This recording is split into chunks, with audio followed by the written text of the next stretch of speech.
We're alive. We're live. Hello, everyone. Live. Welcome back. Oh, yeah. Welcome home. Yeah, welcome back to Riverdale Roulette. Riverdale Roulette, which is a show we all know how to stream. Yep. And we all remember. Understand and know about. And we haven't forgotten. I was about to tell Errol that their mic was loud, and then I looked at what I had their user volume at, and it was at 200%. Actually, you know what? That would do it. Hold on, I think I need to adjust that too. I thought I was always too quiet. Why am I now? It's because I'm using a real. Yeah, I don't think you're on your real mic though. Yeah. I think you're on some other mic, but whatever. Errol, can you talk some? I'm on. Yes, I'm on the this microphone, right? Okay, Noelle, can you talk some? Maybe. Yes. Hello, it's me, Noelle. Okay, Kat, can you talk some? Yeah, you bet.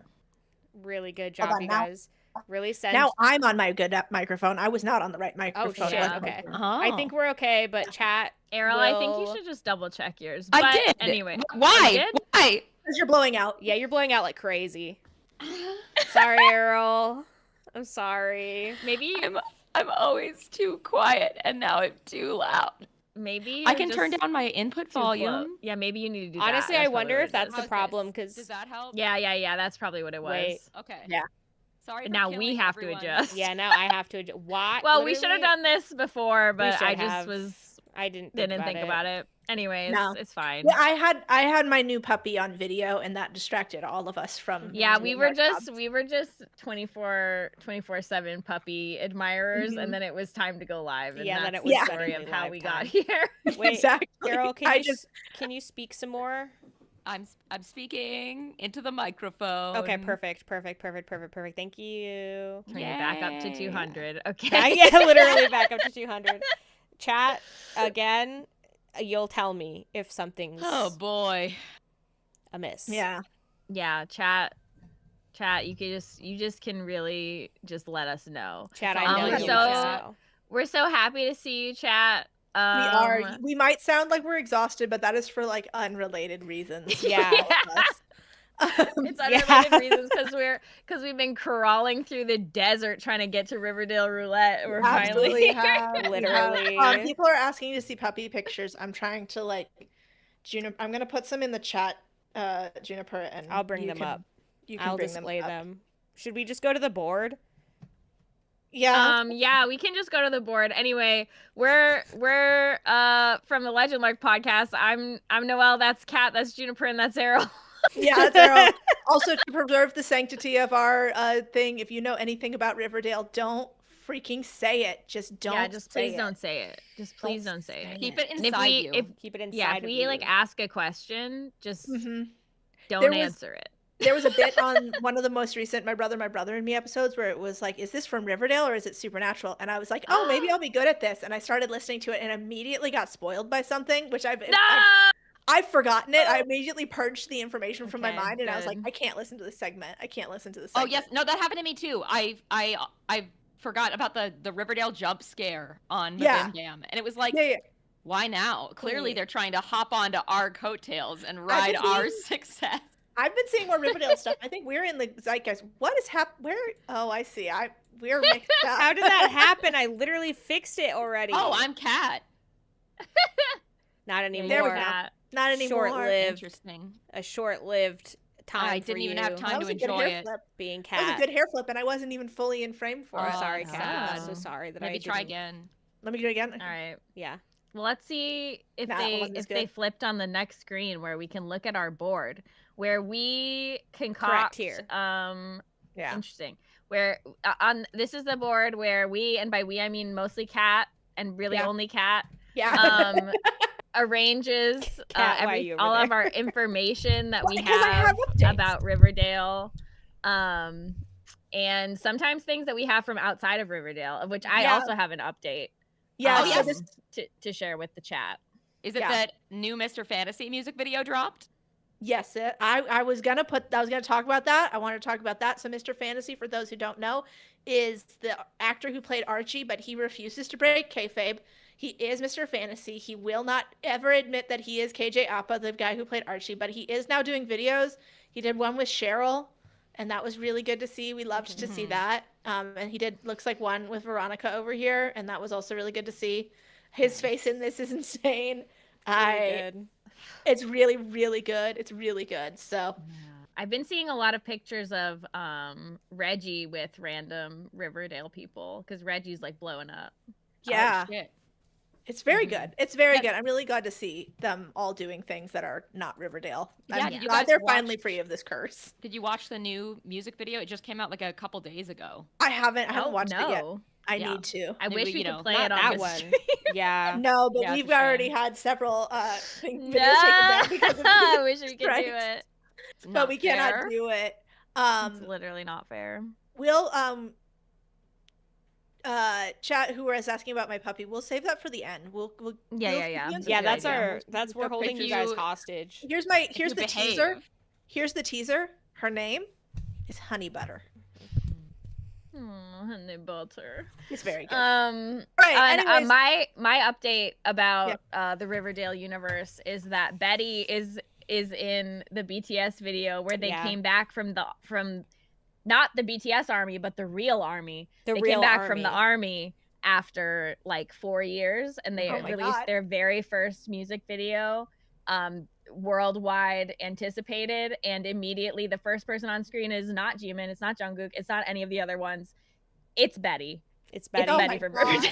Oh my god, I love She's Betty. the one. So everyone enjoy that. I hope you also, isn't Veronica in the new He-Man movie too? Yes, Veronica's in the new He-Man movie. My god, and I was popping off. Yeah. I was sitting next to Juniper in a theater watching that, and I kept being like, "Is that Veronica?" And then we were both like, "No, it can't be Veronica." Also, and then later we saw her on the poster, and we were like, "Oh, it's not Veronica for sure." But then it was. Then it was. Also, I love that. If anybody knows about Jeff, we saw like 5 trailers before the movie we went to go see, and in every single trailer, Jeff was the main character. Just no context. No idea. You know Jeff? Then you know. If you know Jeff, then you know. I don't know. And that's all we'll say. This. I don't even know anything about this. You know Jeff, Kat. You just don't know that you know Jeff. I don't. Anyway, let's not talk about Jeff. I don't care. There's just so many people, and Jeff is one of them. Anyways, this is our beautiful board, Kat. It's been a while, so if you could just quickly refresh us on like who our people are, and also that season 7 exists. Yes. Okay. So Riverdale, a show that takes place in 2010-ish, 2010 to 2020, I think. Hard to tell, but it's in the modern-ish day. Our characters, we'll start with the main character, Mr. Fantasy himself, Archie. Archie loves vigilante justice. He solved a murder in season 1.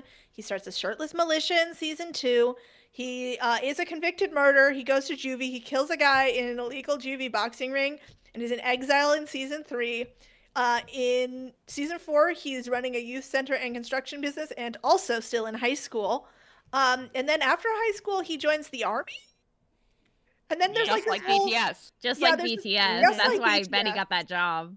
Just like BTS. So that's Archie's whole deal. Archie, his love interest is in most of the seasons. It is Veronica. Veronica Lodge has the least interesting storylines. I have, as you can see, I wrote this. It's so weak. It's so bad. Yeah, how many less like arrows she has than anyone else, even less than her dad. I know.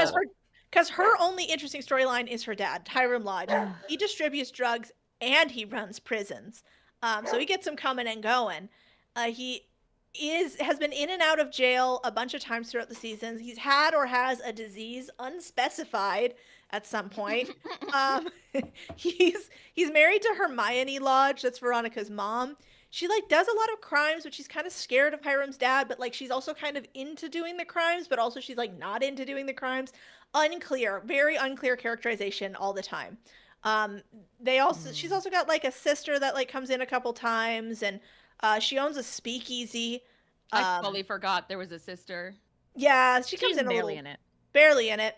Hermione Lodge does kill Tallboy Petite, who's the son of Papa Poutine. That's important. They have a driver named Andre. He's trained in the martial arts. Smithers is their driver / no, he's their butler. Their doorman. I thought he was also a driver. I think he's their person. He's a servant. He's a servant. Yeah. He's a servant. He's a driving hat. Yeah, he does a lot of stuff. Anyway, he's like the only person that Veronica trusts. Valet, that's the word. Valet. Oh yeah, Hiram does become mayor. Hermione also runs for mayor. I don't know if she ever wins the mayorship. We have yet to find that out. Let's see. Anyway, Hiram Lodge sold drugs to these nuns. They're from the Sisters of Quiet Mercy, which has...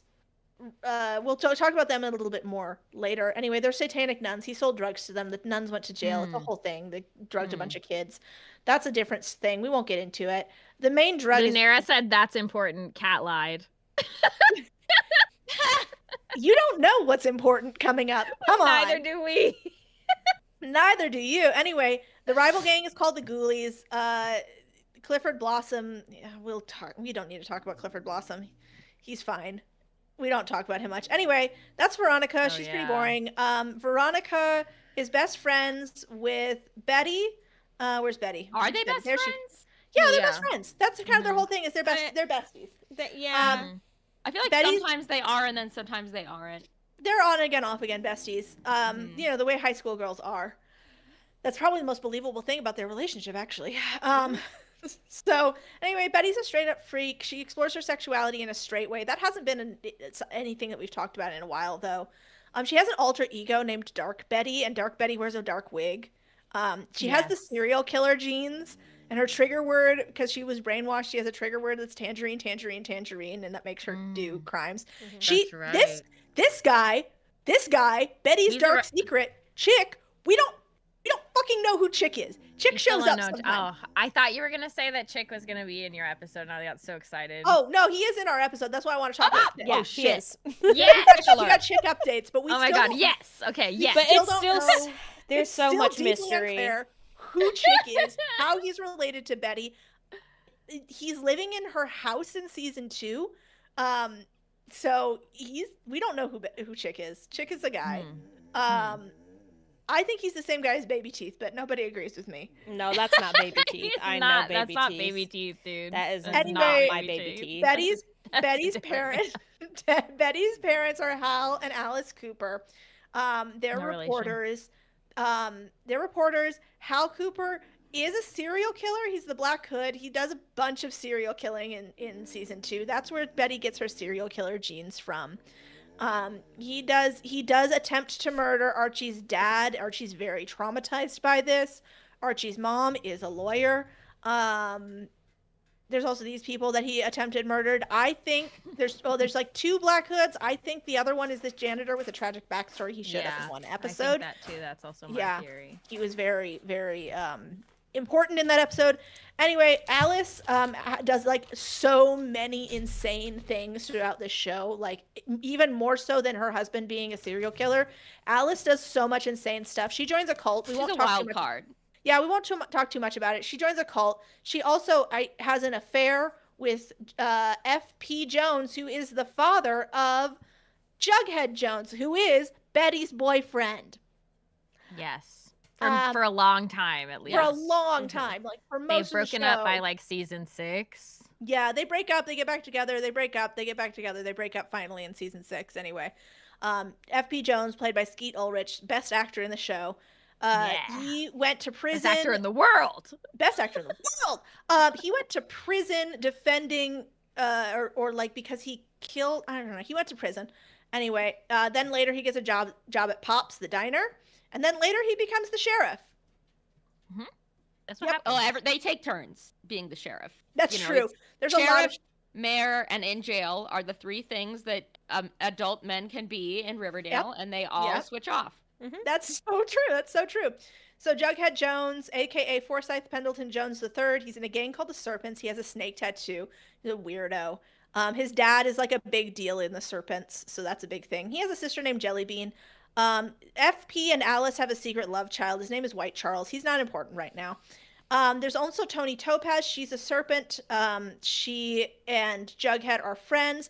Tony Topaz is in love with the best character in the whole show. How have we taken so long to talk about her? That is Cheryl Blossom.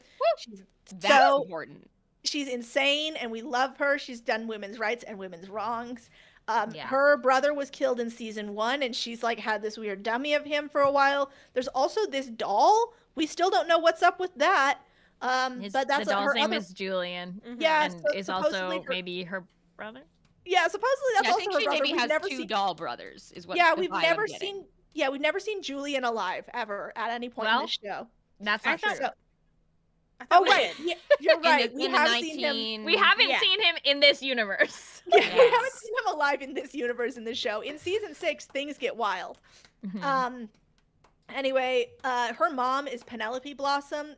And this stuff I do need to talk about here. So Cheryl's mom, Penelope Blossom, is accused of prolonged gaslighting, the attempted murder of Archie, Betty, Veronica, and Jughead, the successful murder of Clifford, Claudius, Blossom, and Hal Cooper, and others. She runs a brothel or is a prostitute. That part's unclear. Her tragic backstory is that the Blossoms adopted Penny from the Sisters of Quiet Mercy orphanage. Remember the nuns that I talked about earlier? A place that has, quote, violated every humanitarian code. She was adopted. True. So she was adopted by the Blossoms and raised to be Clifford Blossom's sister and wife. Horrifying. Pretty bad.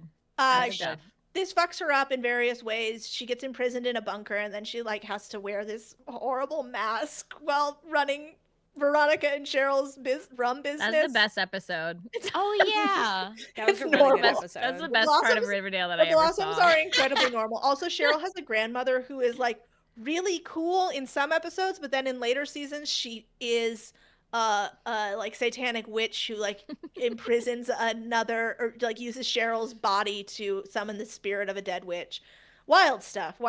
Patrick says the Roulette regulars gathering to talk about the emotional impact of Skeet Ulrich's screen presence, like people in Riverdale talk about Love Simon. Oh boy. So true. Oh boy. That's true. Anyway, Mayor McCoy is Josie's mom, Josie of Josie and the Pussycats. She dates Archie at some points and is also friends with Cheryl and Veronica. Mayor McCoy is dating Sheriff Keller. Sheriff Keller is Gay Kevin's dad. Gay Kevin is Betty's best friend. We call him Gay Kevin because he has one personality trait, and it's being gay. Usually. He has another personality trait. That's that he's very easily manipulated. That's true. That's Don't forget. Personality trait. Gay and easy to manipulate. Easily manipulated Kevin. It's just really a mouthful, so we shorten it to Gay Kevin. But there's a silent, Kevin. Easily manipulated in the middle. Yeah. We won't go into all the Stonewall prep stuff. I don't think that's relevant to any of our episodes today, but it's wild and we love it, and Brett's there. Did we talk about how Cheryl's mom, I can't remember, I think this was in season 6, but basically does hate crimes on her for being genetically gay? Yeah, we're I don't even talk remember about that now, but we'll talk about that more later. So anyway, there's this yellow line here. You may not have seen yellow anywhere else on the board. It doesn't really show up very yellow on the black when it's in night mode, as Juniper has it there. But anyway, that's because some wild shit happens. This leads to our, what I call the season 5-6 bed bomb split, where between seasons 5 and 6, a bomb goes off underneath Archie's bed, and this causes the timeline to split and the universes to fracture. There are fractious universes in which Archie he becomes a superhero. His dog also becomes a superhero. Betty can read auras. Josie is an angel, or no, it's not Josie. It's another person named Tabitha. Jason Blossom. Actually, that's Jason Blossom who comes back alive, not Julian Blossom. We've still never seen Julian Blossom alive. And Jughead has profound hearing loss. We've seen him in another universe. We've seen him for sure. Oh, okay. I haven't seen him. You probably not, maybe not in one of your episodes, but we have seen him for sure. I'm visualizing him in my mind. So anyway, Jughead gains profound hearing loss, but also actually he can open portals. I don't know, man. Pop Tate, owner of Pop's Diner, he is he's holy. They consecrate the diner with the virgin tears of the consecrated tears of the Virgin Mary. It's a whole thing. That she shed at the side of the crucifixion. Yeah, absolutely. Oh, the devil is there. Is an angel. Yeah, his granddaughter is an angel. The literal actual devil is there. There's also Percival Pickens, a magical sorcerer who's building a ghost train. So season 6 gets wild. So season 6 is wild, and then suddenly it's season 7, and it's 1955 for some reason. Yeah, we don't really know why. We know that there's multiverse there's stuff. Julian Blossom. Here he is alive. This is the only place we know he's alive. Yeah, in 1955. Yes. Yeah, in 1955. Yes. So all of this happens. It's the same but different, you know. Cheryl Blossoms is experiencing gay panic for Tony Topaz, who's super bisexual, and Archie dates Cheryl in a homophobic way, and Veronica really wants to fuck Archie. But also, I don't have this on the board, but Veronica and Betty are like almost kissed in the last season 7 episode, I thought. So we gotta put a quick word, which is live right here. I'm putting in a line here between them, and that's gonna be live. But Betty and Archie also really want to fuck each other in season 7. Like that's also true. Betty and Archie are like really into each other. Yeah, Betty and Archie are really into each other. But I think it's just lust. There's no love. Yeah, I think it's gonna be Veronica for sure. I can't tell on a show like Riverdale. It's really hard to tell. Errol, I'm so sorry to bother you again, but what does your mic say? What do you mean? Like when you look at the name of your mic, what does it say? Audio Technica. No. I mean on Discord. USB advanced audio device. I don't think that's your mic. It should be ATR USB microphone. Well, it doesn't show that as an option. Is your mic on? Yes. Oh, I don't know. Well, whatever. You want me to like turn it? We can't, no. It's fine. We won't mess with it. But is it bad? That's too much troubleshooting. Those mics are so fucking old. It could just be that it's like too old to function properly, and it's. That's true. We need to upgrade our microphones. True. Donate to our Patreon so we can update. Yeah. Nice. Okay. Anyway, here in 1955. Kevin is gay. He's dating this guy named Clay, who hasn't existed anywhere other than 1955. Betty's parents, knowledge. Yeah, Betty's parents, Hal and Alice, drink and hate each other, and like that makes so much more sense now that we know more about what their story was before 1955. Also, Archie's uncle Frank is there. And he's kind of evil and is like very into football, and basketball. It's basketball in 1955. They're no longer football players. They play basketball. So I think that about covers 1955. Nice, and also Jughead. Nice. Jughead is not involved with any of the love triangle stuff in 1955. He is too busy eating hamburgers and living in a train car. Mm-hmm. And that's what his life is about. Yep. Yeah. And betraying his mentor, Brad Rayberry. Yeah. Constantly betraying his mentor, Brad Rayberry. Yeah. So that's what he likes to do. There we go. So that's it. All right. That's the board. That's a big that board is wonderful. I am wondering if Errol and I should go first. I mean, even though fine our with whatever. episode is second. Is there a reason? Yeah. Just because our episode doesn't have a lot of crazy stuff in it. Oh, okay. Ours does have some crazy stuff. Yeah, ours has some crazy stuff. Whatever. Yeah. I think we can go first. I mean, like, there's funny things, but it's the 1955 episodes are largely normal. Some of them are crazy, but most of them are just kind of like, these are events. Yeah. There's crazy things about it. Yeah. We'll get into it. They were like, we need to reset we need to do a hard reset after all the superpowers after stuff. Season 6. After season 6 with the multiverse and the superpowers and all of that. They were wrong though. They should have gone harder. They should have gone way harder. I know. The most notable thing about season 7 is how like dead everyone is behind the eyes. Yeah. I disagree. I think that they're more alive in season 7 than they were in several previous seasons. I would agree with that. Season 5, I think, is the worst for them being dead. Yeah. Yeah. Yes. They've given up on life at season 5. Season 5, I think they're all actively trying to get fired. Yeah, no, I definitely agree with that. And then season 6, they're like, okay, well, at least the devil's here. And then, like, in 1955, they're like, I guess at least I have something new to do. I'll try to act like I'm in the 1950s. At least I get, like, a cunty little outfit. True. 1950s. True. They They do get cunty outfits. All right, Errol, would you like to read our little All does me best. Got it. Yeah, it's been so long since I watched this. So I watched it more recently, so it's okay.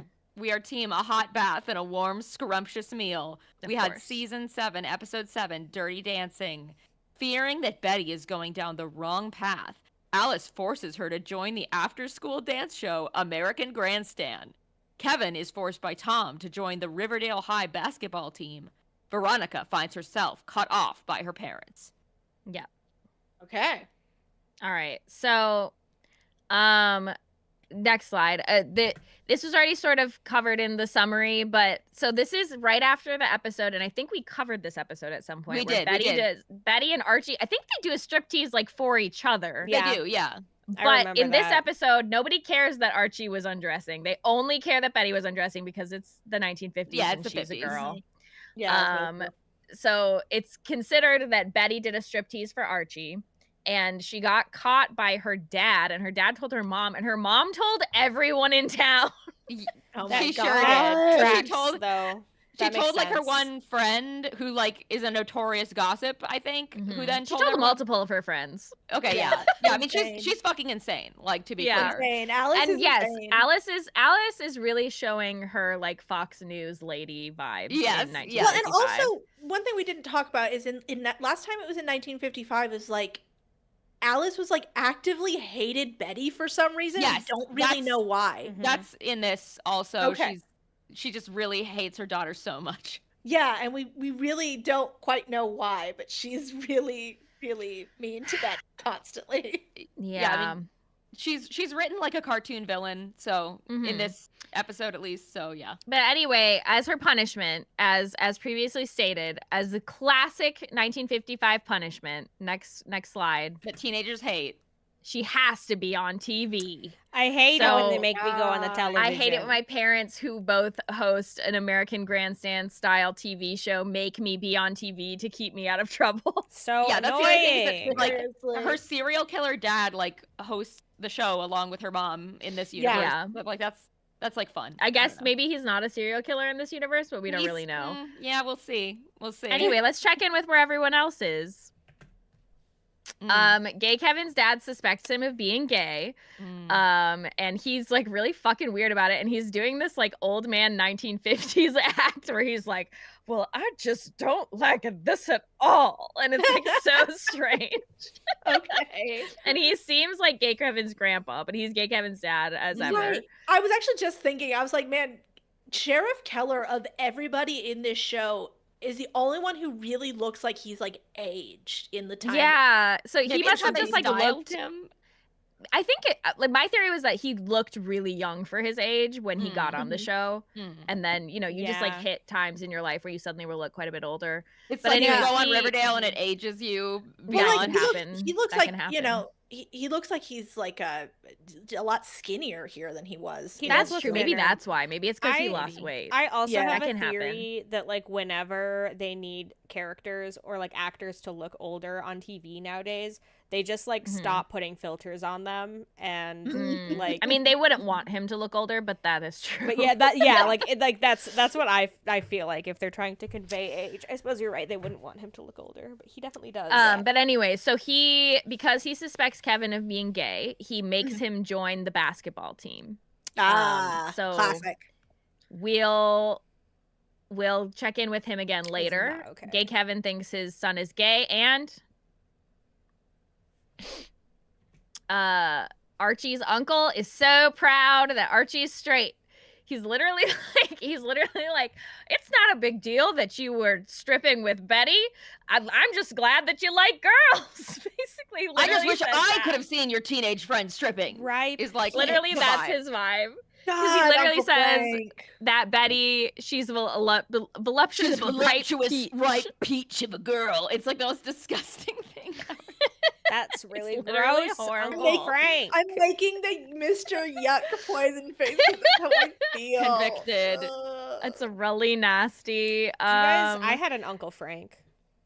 Well, yeah. Well, I'm sorry about that. He died. He died. Oh, and I'm sorry about that too. Oh shit. Anyways. Anyway, Veronica is in trouble with her off-screen parents. We skipped a slide. We didn't. No, we didn't. Wait, what? Okay. Juniper, were you editing? It's fine. Wait, no. I need to know. I'm really confused. No. It's coming up. Just wait. Okay. Noelle reordered your slides. But it's an animation. Yes, but did Juniper edit these slides also? No, I was looking at them. I did. I didn't know. Okay, I thought so. I was confused. There was like I never mind. I'm sorry. Okay. Anyways, I was trying to find out where our slides were, and I saw those ones, but I didn't like do anything to them. No, you're good. Okay. Anyways, Veronica, she's in trouble with her parents who are off screen. Juniper, you've covered up our view, my friend. I fixed it for you guys. She's in trouble with her parents who are off screen. They're in Hollywood, USA, apparently. I don't know what they're doing over there. I think they produce movies or something. But anyway, she gave Betty the underwear, the lingerie. Oh, yeah. And so her punishment is to work at a movie theater, which she loves a movie theater. And as I'm sure you can all see. Thank you. Next slide, please. As I'm sure you can all see. There he is. Next again. Next again. Oh, I'm so sorry. I was caught up in the music. That's Smithers, and he's arrived, and he's a valet. And he doesn't really do anything. He's just delivering telegrams pretty much the whole episode, but it's Smithers and we love him. And he has theme music. Thank you so much for pulling up the theme music. Much appreciated. Really good. I saw Smithers in the background. I knew I had to find it. I had to find it quick. His costume has not changed between the regular season and season 7. He's the same. True. He's the only one wearing the same ass clothes. I'm so confused. The slides are like in a different order for me than you, I think. Oh, really? Yeah. Never mind. That's weird. Okay. All right. Well, anyways, I get it. Let's head back on to Betty. So she goes on this TV show and she dances and she's really sad and her mom makes that face at her. Okay. Yeah, it's an evil cartoon villain, and like everyone at school is being mean to Betty, and like and they're like cheering Archie. Yeah. Every time Archie walks in a room, they all clap, and every time Betty walks in a room, they like throw tomatoes and boo and wolf whistle. Yeah, it's really intense. And then during this thing, she gets paired up with like this guy because they all have to pair up boy girl to dance, and he like gropes her because he's like, you're fast. And then she complains to her mom. And next slide, please. It's so bad. Her mom literally blames her because she's a cartoon villain. It's so crazy. She's going straight to jail with Uncle Frank. But next up, let's just move swiftly away from that to a better place. Let's go to a better place and check in with Yes. Oh my God. And this is like 5 seconds and doesn't really have anything to do with anything else going on. But I just thought, she's the leader of the dance team in this universe as well, which means that she's the leader of the grandstand show. And so she's in charge of capitalism. And that guy next to her on her left is Julian, her brother, who is a doll in real Riverdale, and not her brother who died. Wait, we know of. I thought that was the dead brother there, and I thought Julian's more of a like. No, that's Julian, and her brother who died. His name is Jason, and that's not him. All right. And I don't know why it makes sense, and we don't. It doesn't make any sense to talk about. Okay, and now we're gonna get into Jughead's plotline really quickly. And these are Errol's slides, and I have defaced them. You really have. I'm sorry about that, Errol. But if you could go to the next slide, Errol, you can explain it first, and then we'll move on to my defacing. If I can even see it. So basically, Jughead's in trouble because there's an evil guy at the school who's based on this real guy who made the Comics Code Authority in real life, and he's Dr. Werther's. And he's like, comics are sinful and they make children be perverts or whatever. And so Dr. Werther's is like grima worm tumming all over Principal Featherduster or whatever his name is. Yeah, he is. These men look identical to me. Yeah, they're identical. And more important than anything, this plot line is about writing. So can you just like press next many times, Juniper? because this is how I felt when I was watching this part. Yeah. Yeah. As we've established, we hate storylines that writers write about writing. We hate writers writing about writing. We hate it so much. Next up, Jughead is like one of the only people who really, really leans in on the 1955 slang. Yeah, he absolutely does. So good. It's so good. And like, this is an example of that. I love it. Yep. The fangs at the top said that if I don't stop writing comic books, then I'll be expelled for some cooked up malarkey. So I beat feet. And I'm like clapping and I'm cheering and here's what I'm doing. Can you press next?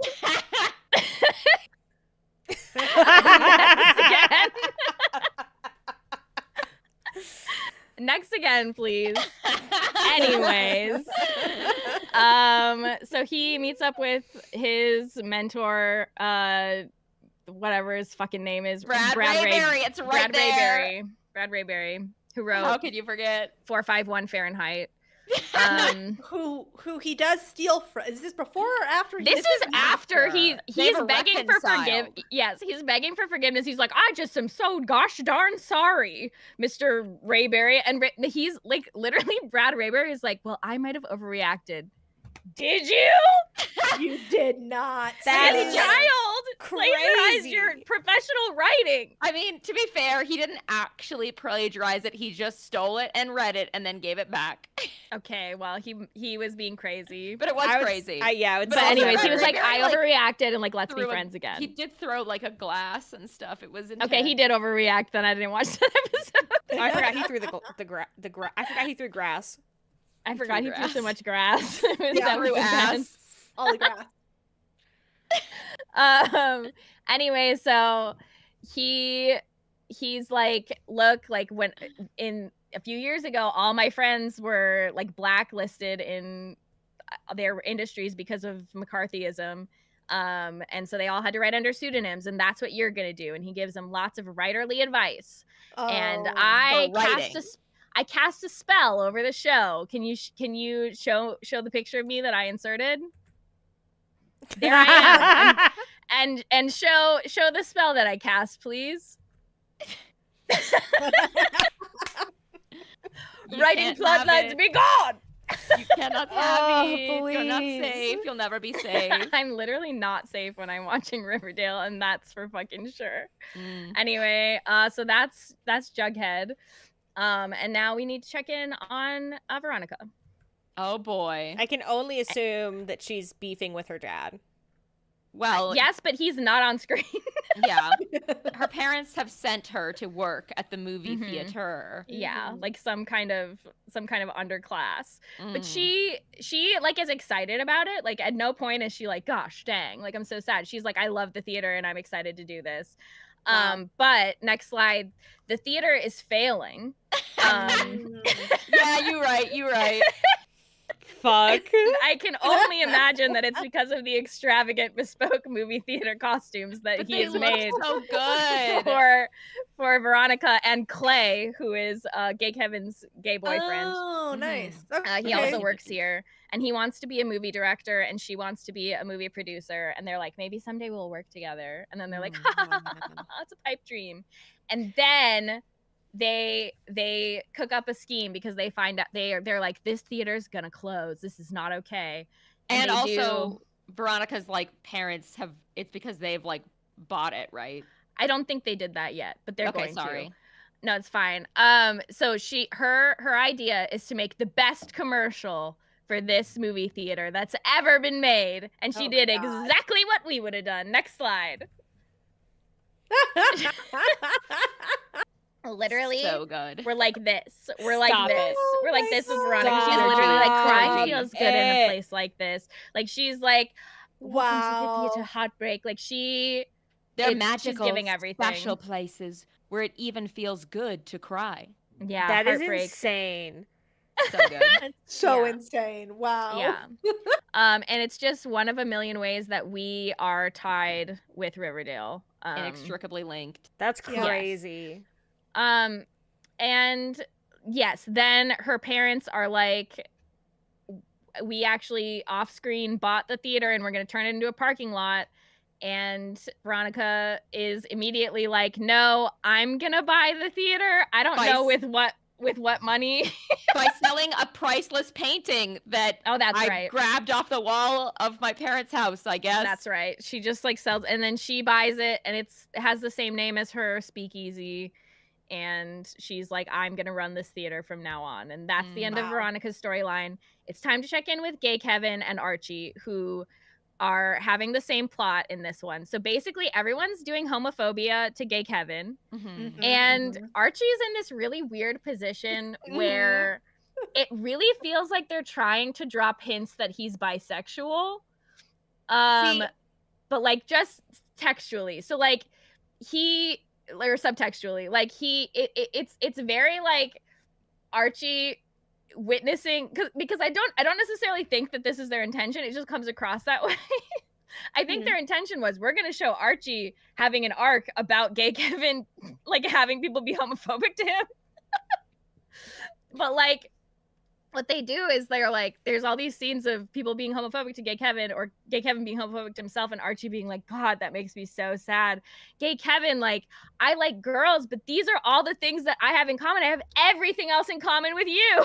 See, it's so funny. Like, I read it differently. Like, but we'll get to my slide about it, I guess. Yeah. But I did think this was funny because, like, Archie's trying to be nice to Gay Kevin and comfort him, and Gay Kevin says, like, you're normal, Archie.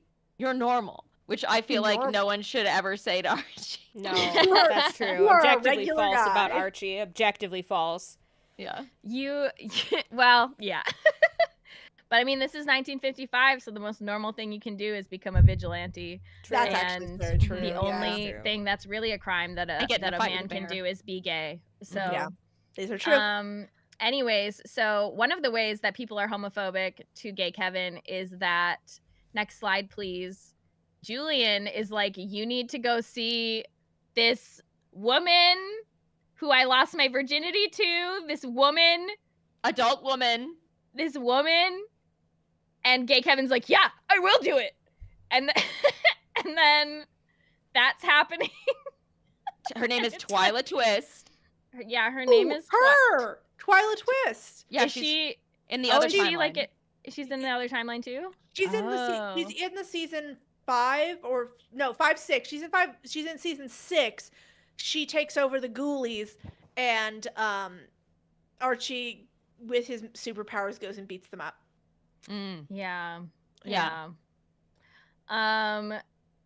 Anyway, in this, she's like they're I don't think she's a prostitute, but like they kind of talk about her like she is. Yeah, I think she's just like a woman.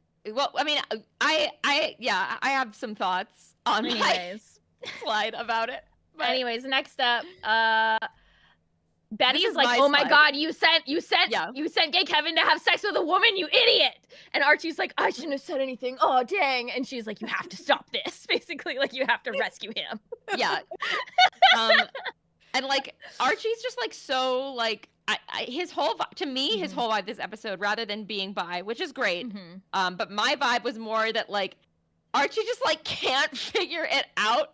Like he just seems so confused. Like it seems to me like again, like I felt like I was watching like Tintin trying to solve like an incredibly complex mystery. It's like, I don't know. It was like very funny to me. It was just like, oh no, I'm not saying that he seemed like he knows that he's bi. It's just like it feels like there's like all these parallels that the show is implying. Not that could be. But but anyway, next up, he goes and rescues Gay Kevin. Next slide, please. This is the woman, and she's really weird. Yeah. But take it when it's really bad. Yep. When Archie gets there, Gay Kevin is already crying and has said, "No, I'm not doing this." And we later find out, we don't have a slide about this, but we later find out that Gay Kevin's dad put Julian up to it and was like, "I told him to tell you to have sex with that woman who has sex with teens for free." So that you wouldn't be gay anymore. and she told me that you cried. Yep. I've never felt worse for gay Kevin. I know. That's so fucked up. It's so insane. It's really awful. Like the insane assassination of Sheriff Keller's character in season 7. A lot of the parents are just like fucking really psycho in season 7. Yeah. Like, I don't get it. I don't like they have good characterization for 6 seasons and then suddenly they're like, let's not go overboard and say good. They have interesting characterization for 4 seasons, and then 2 seasons of insane things happen, and then season 7 they're all evil. They're all evil. All adults are evil in Riverdale now. Yes. So anyways, like we're just like like everything's so bad. Like gay Kevin is so screwed up. Gay Kevin is like sad, and his dad knows he's gay, and then his dad calls Archie's uncle and tells Archie's uncle that he's gay, and then Archie's uncle tells Archie like, I'm so glad that you're not gay, and Archie's like, I lost my appetite, and a hint. Anyway. And then Betty is like being harassed by everyone in the world, and her mom is like, you have to be on TV, and I'm never gonna let you not be on TV. Next slide, please. Archie's really fed up. Okay. The world is so screwed up. It's so screwed up. True. And he can't believe it. But we have the solution. I can't believe you took this screenshot. Next slide. Do you have any idea?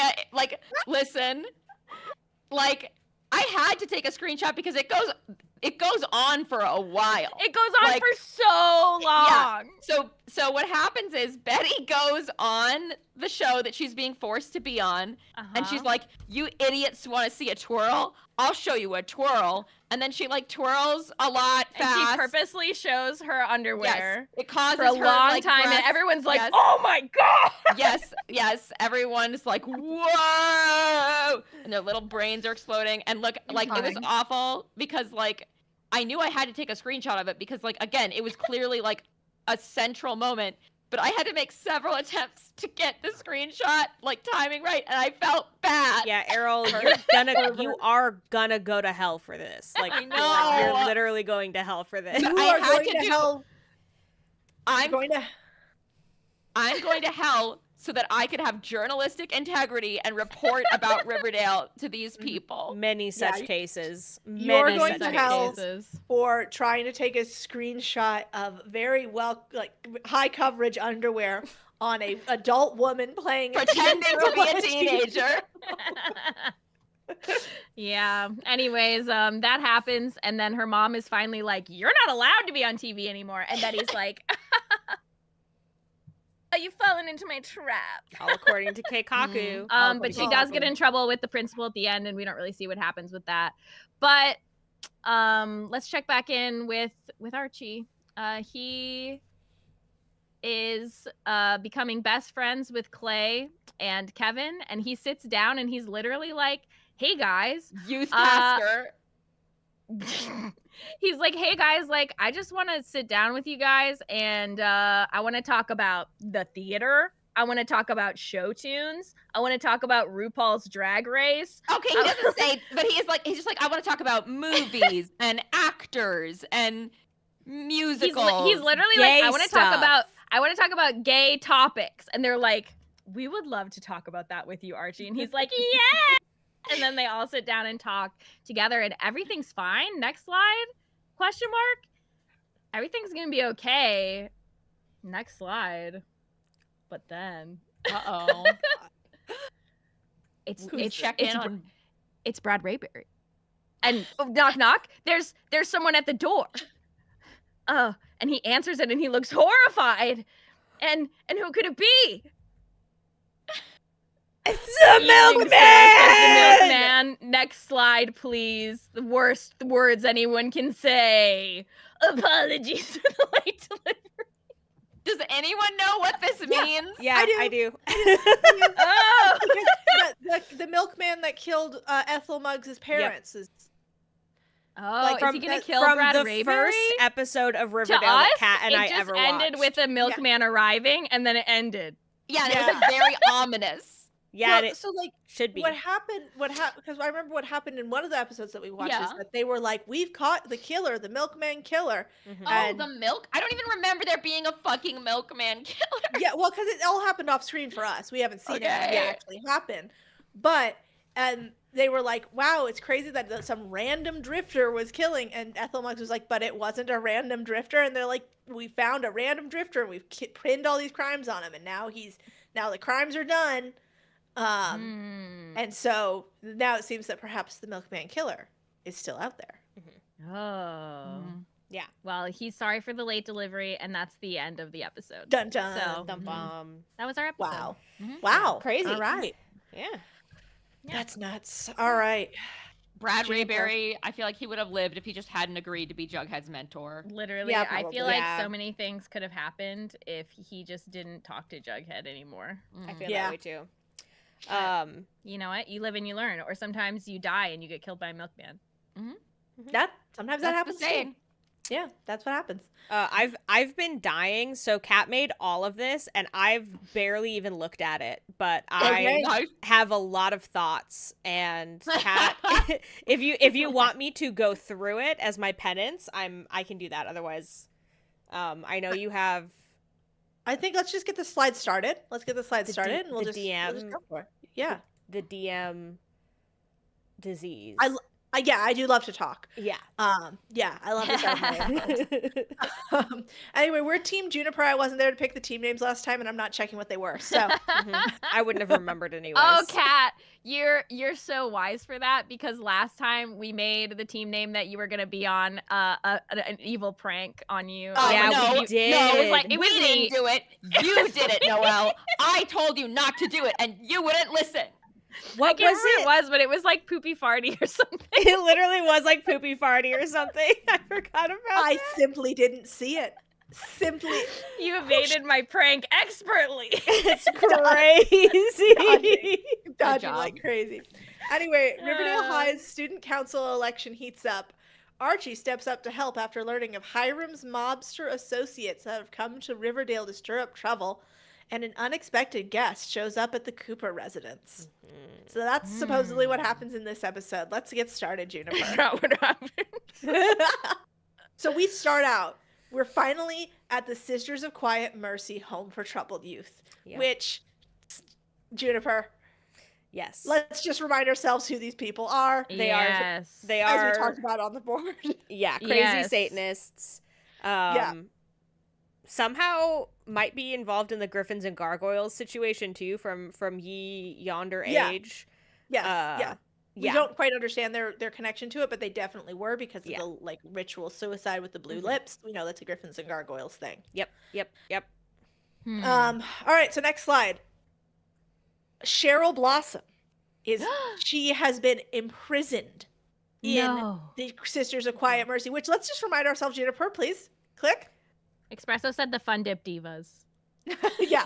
Yes. So let's just remind ourselves that her mother, Penelope Blossom, was adopted from the Sisters of Quiet Mercy orphanage, a place that has violated every humanitarian code. And it's crucial to know that her mother was adopted from there, and presumably spent quite a long time there.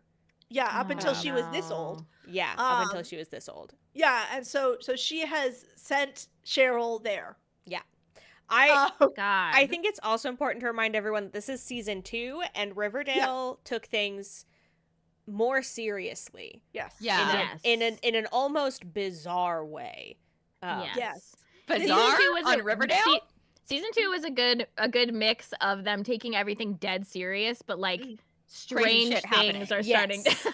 Yes. Yeah, very much so. It's like this is the advent of all the drugs changing to insane children's names, like Jingle Jangle. Can I say something really fucked up? Yeah. After watching my episode of Riverdale, because normally at the beginning we do a thing, how did you feel after watching? Oh, and I didn't do that. I was like, I kind of want to watch more Riverdale. I've never felt that way. Wow. It's I watched it that way not once. That's the only time I feel that way is when I watch an episode with Brett in it, and I want to know what happens. Actually, that is true. We all got our stuff. Yeah. We all have our production value. The production value got me. Yeah. Oh, wow. Interesting. I was watching it on 2x speed with with captions so I could understand what they were saying. I kind of like when it's the 50s. So valid. I do also like the 50s timeline. I think it's fun. Yeah. All right. Next, let's. Espresso said, Ariel, you're sick. I know. Listen, I know.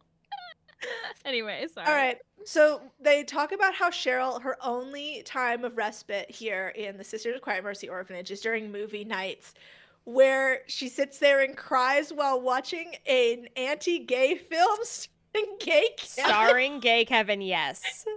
I think it's season 2.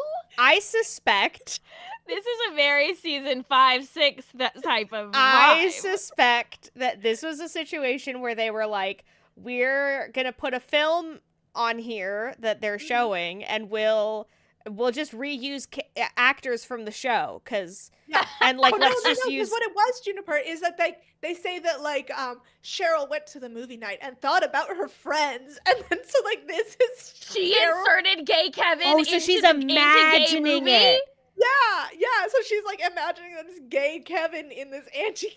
That's super normal. That's like, super normal. Like, she's not even like close with gay Kevin, so it's just insane that she's watching this movie and crying while thinking. I love that Cheryl, who is gay, is watching an anti-gay film, and she's like, "Who do I know who's gay? It has to be Kevin. Has to be Kevin. Has to be Kevin. Has to be Kevin." Sonera in the chat says gay things are not allowed unless Kevin is involved. That's true. That's literally that's it's the literally main true. There's been line. scenes where gay Kevin is in bed with Cheryl and her girlfriend. That's true. That's true. Yeah. Is that true?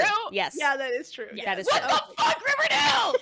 That is true. All right, we got to keep moving. Okay. I saw that scene. Okay, so meanwhile, forget about that. What's important is that the student election is happening, and everybody else is competing to be the student body president / vice president. And Everyone, look at them all. These are the teams. Betty, Jughead makes sense. Yep. Archie, Veronica makes sense. Reggie and Josie. Okay. Also there. All right. By the way, you guys, Reggie's an amazing actor. Yeah. He's a really good actor. Not in this show. He's one of the worst in this show. Yeah, he is not great in this outside of this show, he's an amazing actor. And I heard that he called Riverdale his Juilliard. Wow. I mean, honestly, I can see it. He got thrown so much shit, and he just had to work with it. Yeah. Yep. Yeah. But anyway, in this screenshot at the bottom here, where Archie's looking like weird and troubled, he's saying Veronica and I agree on everything, including her family's plans to build a prison on the south side. It's like really insane, and everyone in the room looks at him like he's a fucking idiot, including Veronica. Like literally, Veronica's looking at him like, I don't agree with that plan. Like, talking about that at your high school student body president. It's so like, I just want everyone here in high school to know that I support the prison industrial I love complex. the idea of a gangster building a prison and owning a prison privately. I like that, is basically what he said. Yeah. Right. Absolutely insane. Thanks, Archie, for your opinion. Right. And everybody else is kind of like, okay. And I think Reggie and Josie, who they're like, our main platform is that we're not fucking insane. Literally, like the rest of yes, them. yeah. They basically go up there and they're like, hey, did you hear that crazy bullshit from these guys? We're normal. Vote for us. Yes. I hope they win. High school students. Yeah. Like, it was really good. All right. Next slide. Yeah. Meanwhile, it said vote for Rosie, Reggie, and Josie. Wow. Yeah, Rosie. It's their cute little team name. Their I love it. name. Anyway, hi Skeet. There's a charged moment between Alice and FP in the hall about Alice doesn't deserve to have charged moments with FP. I'm over her. I know. But also, Vengeful Snail says, "Watch out! You better vote for me, or else guess where you're going." Oh shit. But yeah, I agree. Like, after my episode, I was like, how the fuck were Alice and FP like ever a thing? Because FP seems pretty cool, and Alice is like a fucking psycho. So one thing, you know, she's like a Republican. One thing, she used to be a serpent, and also in the episode that was in the past, she was played by Betty, and then like they actually had more chemistry. Yeah. Also, one thing that I noticed specifically about this episode is it does seem like a lot of the parents specifically have like reverse character development over the course. Yeah. Like I felt like I was Yes. watching a Yeah, for future sure. episode of Riverdale because Where the they parents had, like, become normal. yeah, like they were like reasonable and had like some level of sort of nuance, and I was They- like, they were like season 6 and 7 Spike. yeah, Yeah. no, literally, yes. And I was so confused. I was like, wow, they really just like took some of these characters and said, we just hate you guys so We need to much. flatten you into one And you dimension. can't quit this show, and we're gonna put you in every episode, and we're gonna make you the worst, most intolerable part of every episode. Yeah.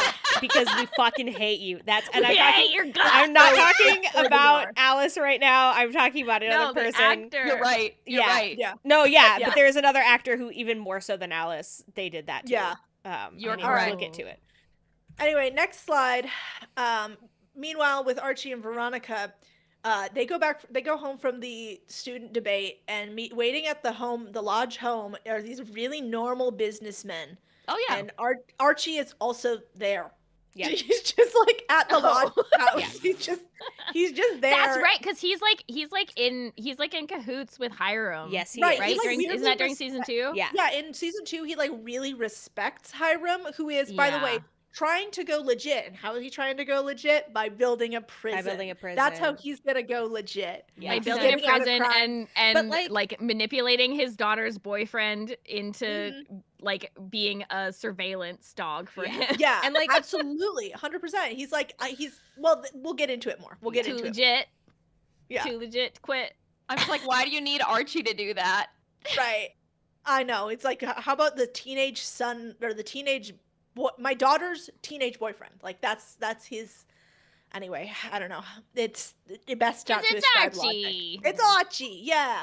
Anyway, Archie goes home from the lodges after this like very normal interaction with these very normal businessmen, because besides the student body president thing happening, they're also his dad is running against Veronica's mom for mayor. Yeah. And eventually what that culminates in important. is that like his dad and Veronica's mom have an affair, but then the affair is actually Veronica's mom's way of trying to make Archie's dad look bad, because somehow the logic is that he, being the like good old boy law and order candidate, is going to look worse for having an affair than her, a woman, would.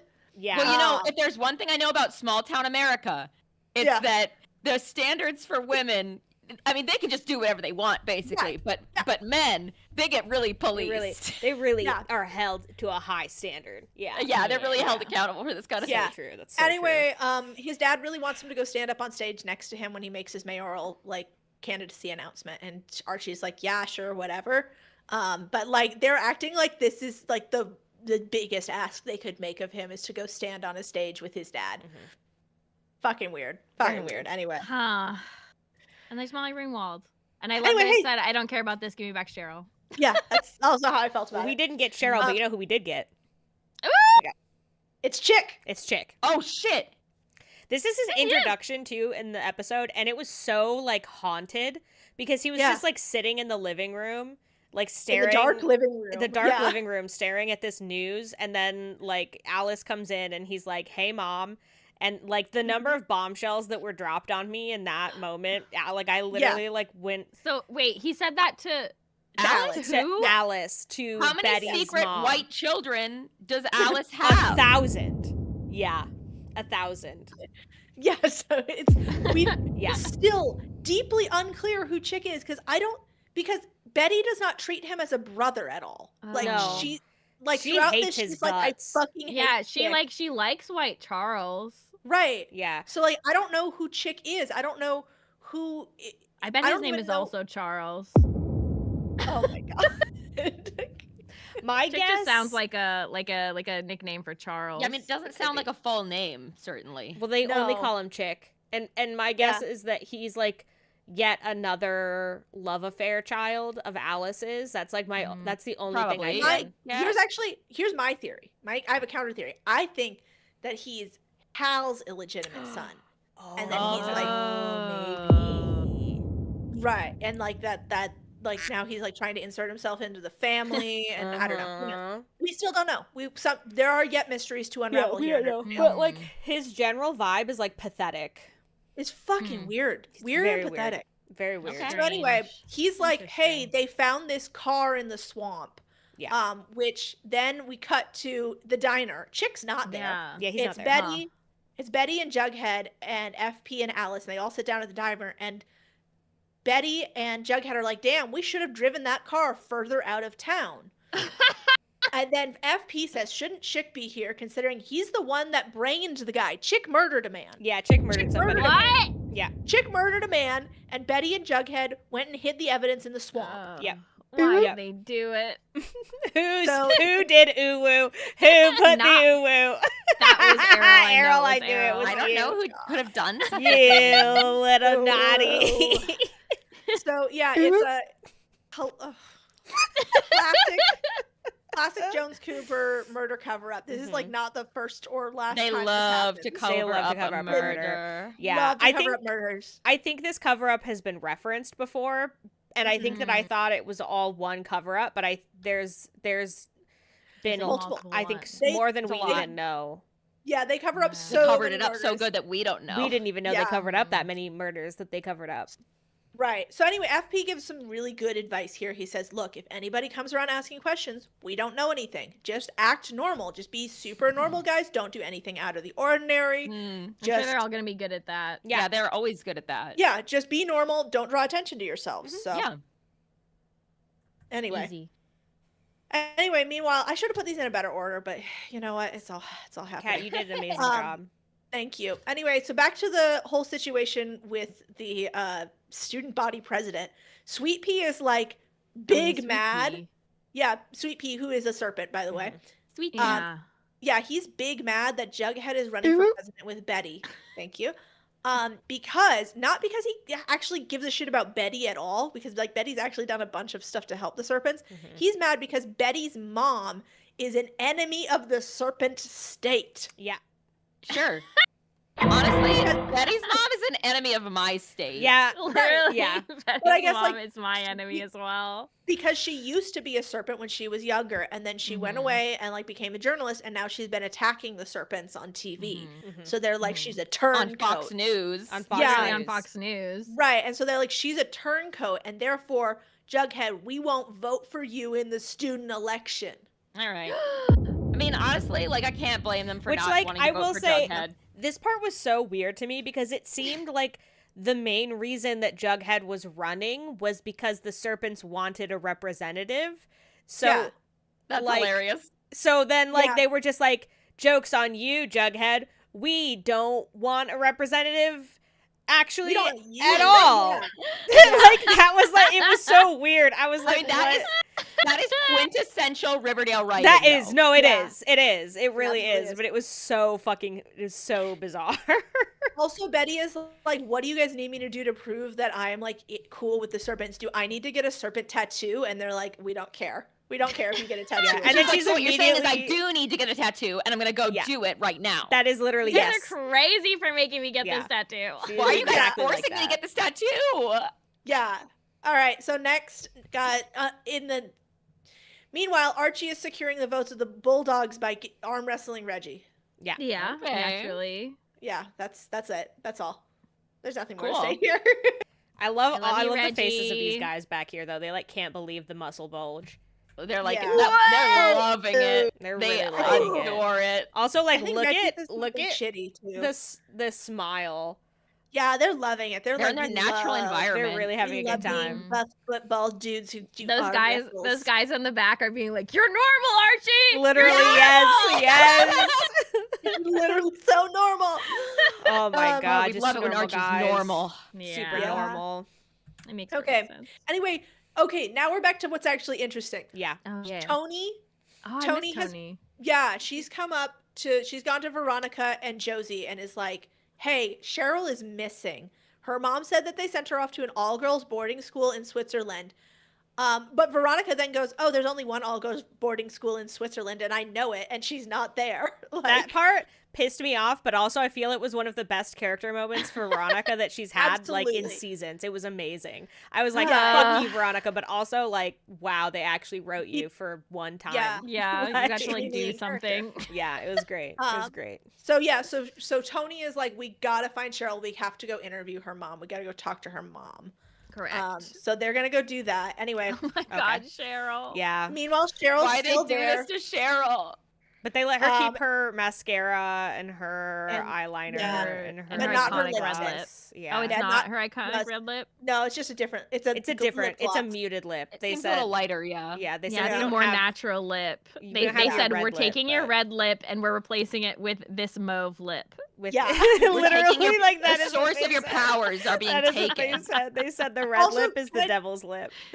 So like, also, I just want to point out that they've got her in this like partially padded room. Like they just put up a quilt on the wall and we're like, padded cell for shit. Just a little of doesn't do much, but no, helps. Absolutely not. Helps. It'll pad one part of your body. Yeah. Actually, so then anyway, the like ladies at the Sisters of Quiet Mercy were like, I believe I've deduced what's caused this imbalance in you, Cheryl. And Cheryl is like, probably because I've been like abused by my mom and dad. And the nun is like, no, actually what we think is because your grandma sometimes used to mix up you and your brother and dress you in his clothes.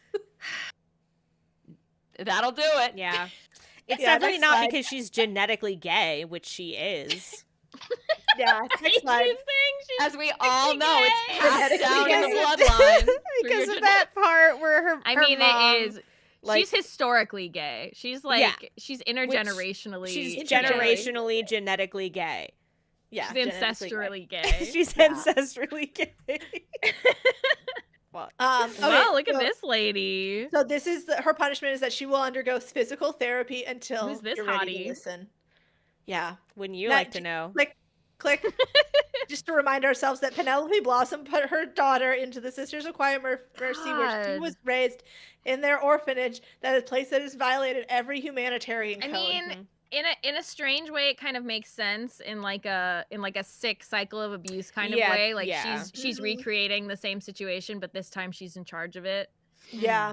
Yeah, I think there is that, but also we will later get to what that physical therapy actually is. And oh God. It's both worse and not as bad as you're thinking. Yes. Yeah. Interesting. So anyway, while that's happening, all those normal businessmen have a normal business dinner with Hiram, in which they're He's like not just cosplaying there. the fucking Godfather. They're like, oh, we're eating Italian food, we're drinking red wine. Archie's there. Archie's like he has a side part. Dude, yeah, they're like he's becoming like a mascot for Hiram's business. Is he not giving Tobey Maguire Spider-Man 3 here? Let me zoom in. He absolutely is. He is. Holy shit. He is. Yeah. Ooh, yeah. Yeah. Love how the best Spider-Man movie that was ever made. Ooh. Yeah. Anyway, ostensibly these guys are like, Hiram, you're not like shit anymore because you don't have any guys. You've got your driver and you've got this other guy. And you've got a teenage boy. Your daughter's boyfriend? Yeah, that's literally, they're like, you've got your daughter's boyfriend, your driver, and like one other guy. Like Who's this Tobey Maguire? You've gotta. And then Archie fucking steps up to the table, dude. Yeah, next slide. Okay. Oh my God. Steps up the table and he says this. I took care of Papa Patine after he conspired with you, Lenny. Papa Patine mentioned. Papa Patine mentioned. But he didn't just say, I took care of Papa Patine. He's like, I took care of Papa Patine. I took care of this other guy that you've never heard of. Yeah. I took care of a third guy you've never heard of. And I busted all their asses. And I kicked their asses a lot really hard. And they looked bad afterwards. And they had bloody faces. And you guys just better watch out because Hiram, the lodges aren't defenseless. So don't mess with us. They've got a 17-year-old boy. Here's the thing. Yeah. Like, Espresso said, I want pictures of Archie on my desk. Yes. If I didn't know anything that Archie does in the future, this would not be threatening. But because I know of Archie's sordid future, I actually would be terrified if he said this to me. I would be like, I would not want to be in opposition to a gang that Archie is in. No, I would not. Patrick also has astutely pointed out how dare they underestimate Smithers. Yeah, also, so crazy true. not to bring Smithers into the equation. Crazy. Anyway, those guys are like not impressed by Archie's whole little rant. They're basically like, what is this fucking dude doing?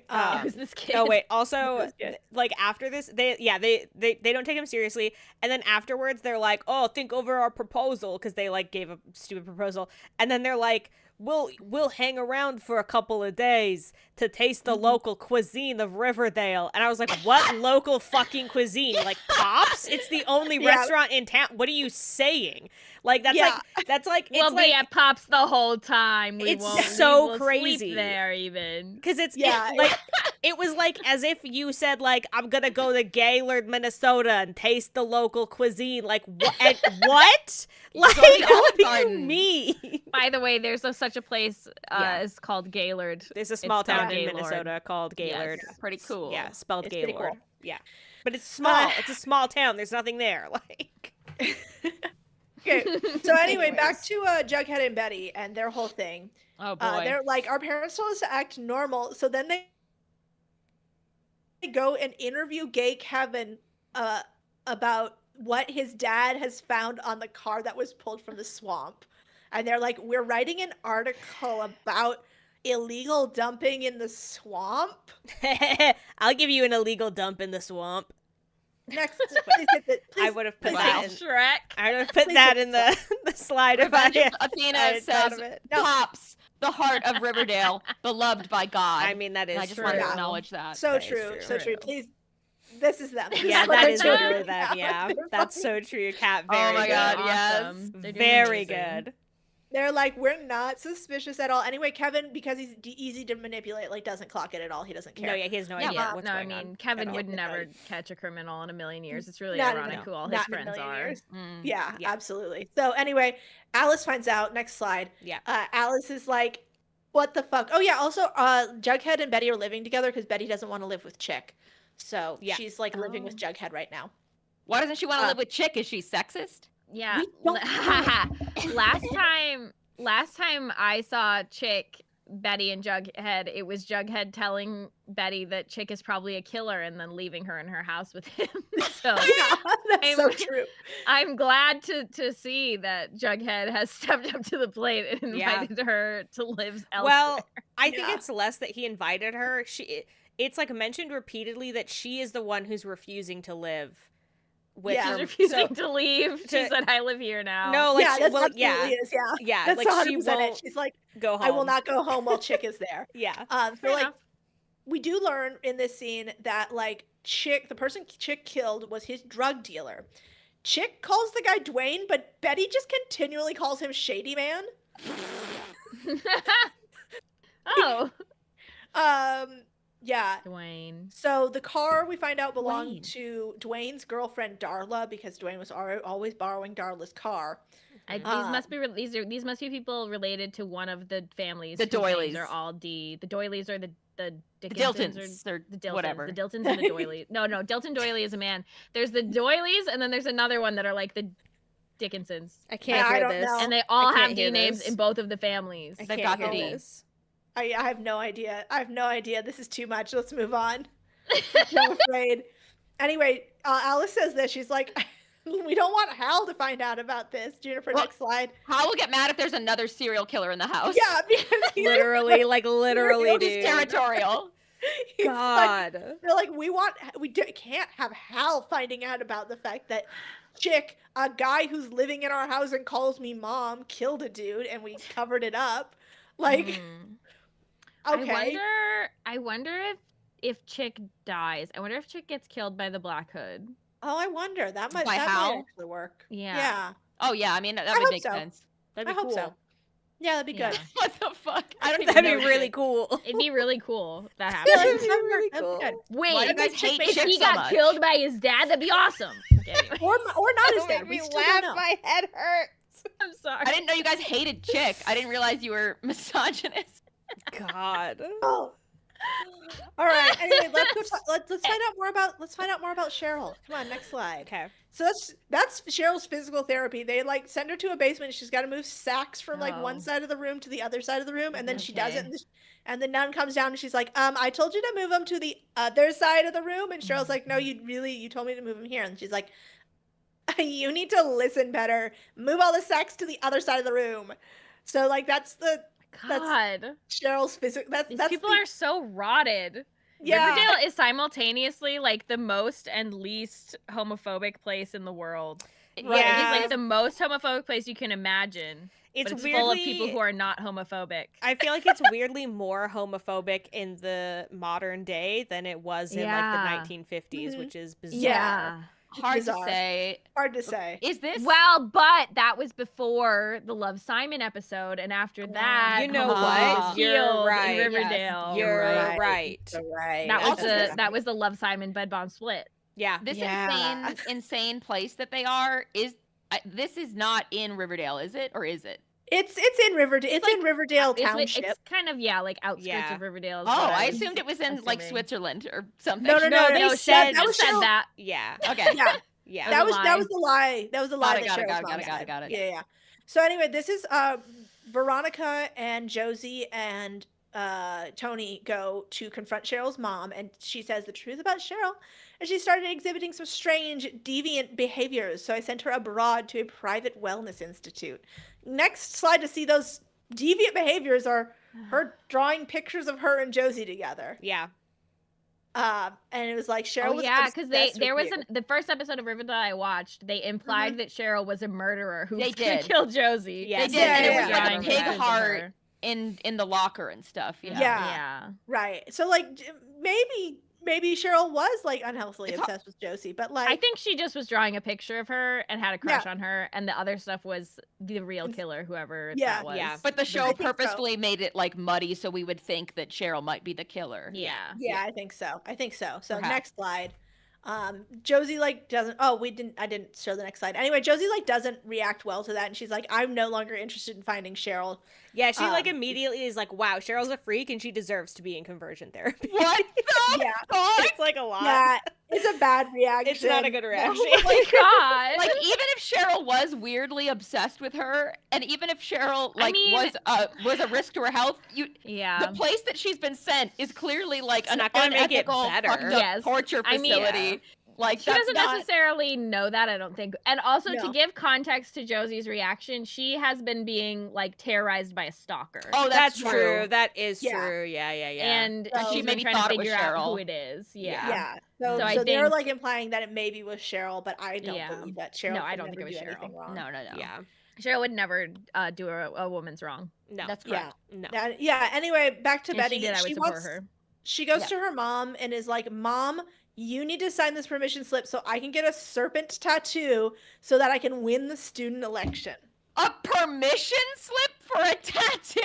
Well, yeah, she's under 18. If you're under 18, you're I know, but like... But yeah, like I didn't know that's how it worked. That's like what you get for a field trip, not for a fucking tattoo. I don't think it does work like that, but you can. It does work like that. I knew people who got tattoos underage and like their parents had to sign off on it. Oh, I thought the parent had to like go with you or something. I didn't think. I don't know. Whatever. I don't. Maybe it's both. Anyway, in this world, she has to sign a permission slip. And she decides to do this like in the middle of all of this murder cover-up stuff. She's like, Mom, sign this permission slip so I can get a tattoo of so I can get a gang tattoo.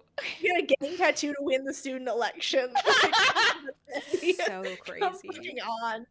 Anyway, while they're Patrick said the drawing being folded is fascinating. Whoever did that can't throw it away, but they also can't bear to look at it. And Espresso replied, "Hey, don't attribute that level of depth to Riverdale." That's a really good point. Extremely good point. Yeah. Anyway, things are heating up now. Next slide. Okay, sorry guys. Spider Monkey says, this gang member who does gang tattoos must have my mom's signature before doing anything illegal. It's the serpents, though. Yeah, it is the serpents. They don't do drugs. They don't steal. They're like weirdly rule-following gang. Yeah. Anyway, she proceeds to make things extremely bad by bringing Darla to the house. Yeah. Like, he's like, I went to talk to her to find out what she knew, and then she's like, I figured out that obviously, like, you fucking killed him. Oh, Darla's the mom that all her sons die in a later episode that I watched. Yeah, I think so. Yeah. And do her sons' names all start with D? Yes, correct.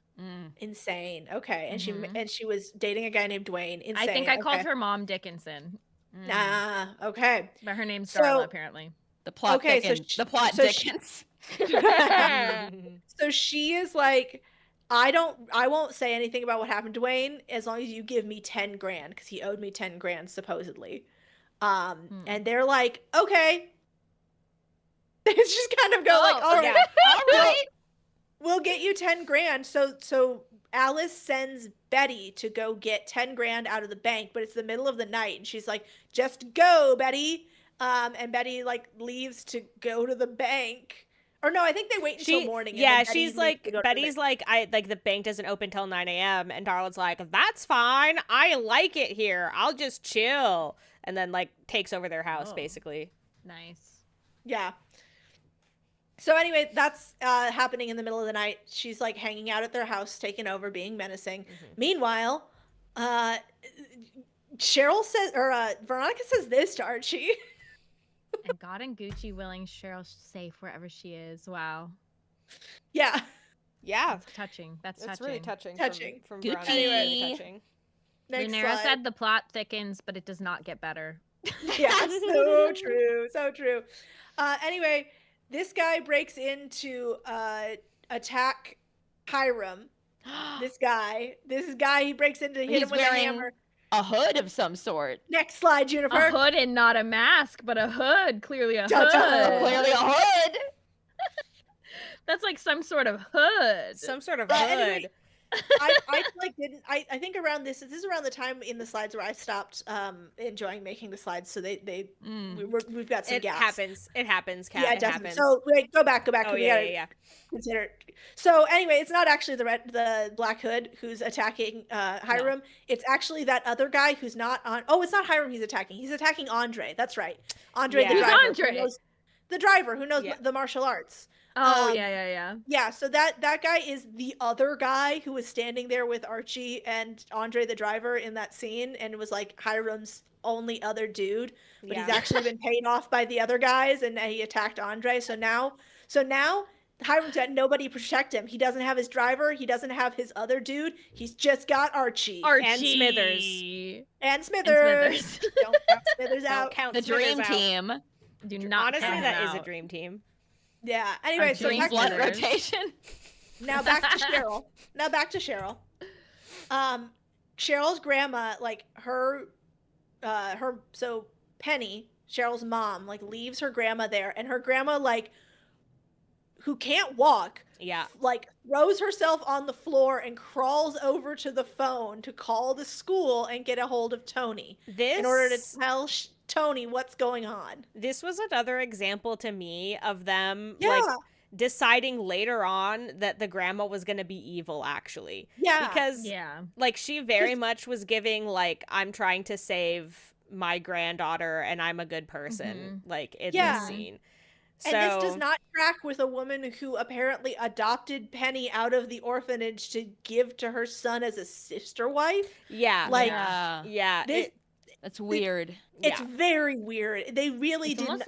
It's almost like the writers of Riverdale didn't care. They didn't care. Yeah, they had to care. It's just like, or maybe like Cheryl's grandma. Maybe this is all part of a master plan. Maybe she needs Cheryl out of the orphanage so that she can inhabit her body. That's so right. I just feel like I feel like people who watch Riverdale in order, they must be like those little like lobsters or crabs or whatever that bucket crab that get put in the cold bucket of water and then slowly are boiled to death, but they don't know it's happening because it happens so slowly.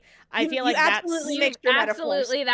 a frog. That's a frog. Frogs are very different. That's a frog. Could happen to anybody. Okay. It could happen to anybody. It could happen to anyone. Famously, it could happen to anyone. boiling is a psychological concept. Yes, and that is, I feel, what happens to people who watch Riverdale in order. I think you're absolutely right. Unlike us, who are doing really well. No, I mean, I think that like watching it out of order like extremely highlights the crazy inconsistencies. Like, I have a theory that we wouldn't be as aware of some of them if we weren't watching the episodes this out of order. I'm hardly aware of what I'm watching right now. Yes. So true, brother. All right. I mean, that's fair. So, so Tony goes to to Veronica with the information she has, and she's like, well, that's like an orphanage. I don't think they do gay conversion. So they're like, well, we know one person we can talk to who knows about all things gay in Riverdale. Oh my God. It's one of this part also is crazy. Being this gay, like Kevin's being gay is useful for solving the mystery. This was crazy to me though, because like when he's like one of the few places in the country that still does conversion therapy, like what a utopia they live in. I know. Yeah, weren't there a lot of places? There's many places in the country that still do conversion therapy. Yeah. Like a lot. And like a lot. That shouldn't be a thing, but it very much is.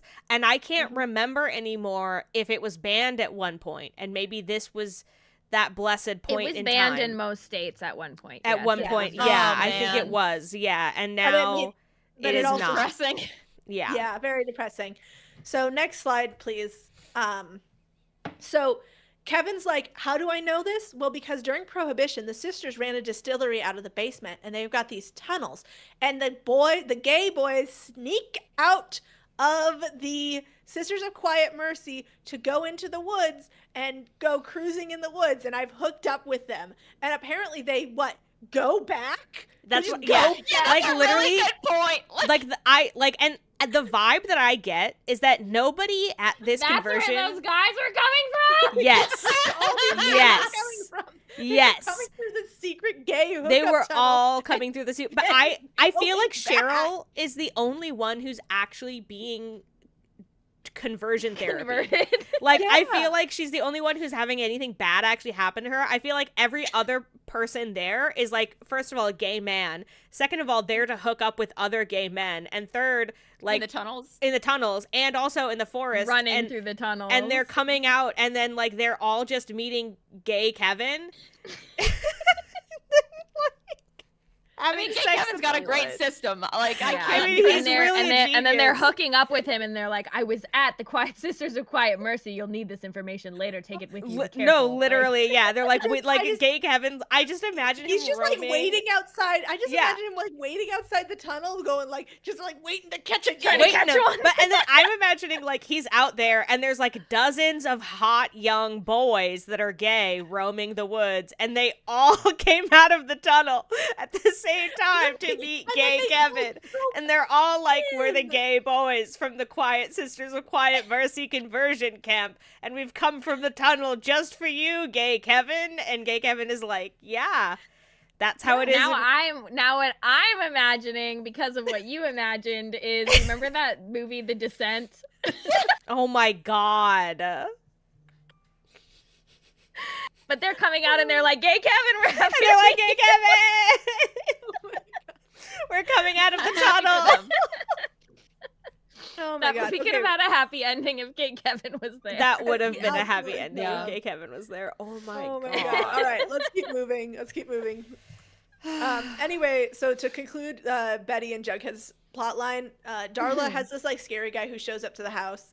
And they're like, okay, we've given you the money. And they're like, actually, we're going to stay in the house. We're not going to leave. And they're like, and then Betty's like, actually, what about all of this teenage gang? They're going to beat you up and they're going to take you out. And then they just kind of go, okay. And then they leave. There's a lot of that in this episode. My favorite part about this scene in particular was that like first of all, they bang down the door. And then, like, they bust it, fully broken. And then, like, after they do their intimidation, we don't actually see these two leaving. It just cuts back to this angle. And all of the serpents are just, like, calmly walking out of the venue. Like, they were at an AA meeting and now it's over. And, like, it's so fucking bizarre.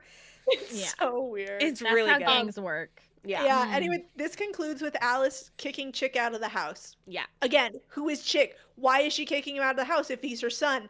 I don't know. I don't understand who Chick is. We don't know. Yeah. And we never will. Anyway, back to Hiram. He tells Archie, he's like, these men don't share my ambition to go legit. Yeah. Anyway, back to what's important. Cheryl and Tony put on the cuntiest outfit to go. Yeah, this is what they go to rescue Cheryl in. They put on their cuntiest outfit and they're like, we're gonna go into the gay tunnels. They literally enter the gay tunnels. Crawl into those gay tunnels and they meet 100 gay golems.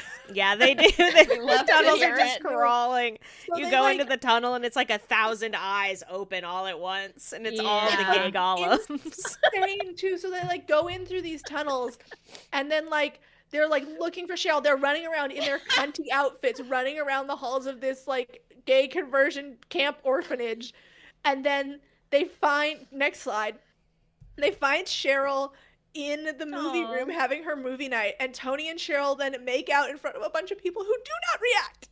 They just sit there and watch them make out. Well, probably because they're like the gay golems who just are like, that's gonna be me in the woods later tonight with gay Kevin.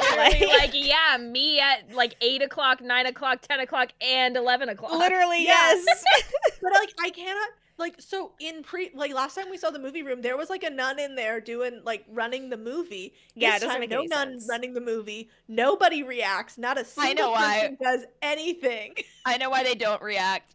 It's because they're really riveted because the movie they're watching is Love, Simon. Oh my god. They're like, get down. Right. You're watching Love, Simon. Like, God, get out of the way. We're watching Love, Simon. Anyway, then like a bunch of alarms. All of our homophobias. Like tons of alarms begin going off, and they have like this dramatic run through the tunnel being chased by nuns. And again, they're like, and then they just run out of the tunnel, and that's it. Nothing happens. Yep. They get out of there, and therefore there's no consequences because they like cross the property line like it's a video game, and you can like get out of the level and dodge the enemies. Cool. Yeah, literally, like there was like no security. Basically, it was crazy. No security and no consequences. Yeah. Sick. Oh, it's very anticlimactic. Speaking of anticlimactic, Archie gets all the bulldogs together. I forgot. I should have put this up in the board that he took the bulldogs and he's like, we're now the red. What is it? The red circle? Yeah, the red circle.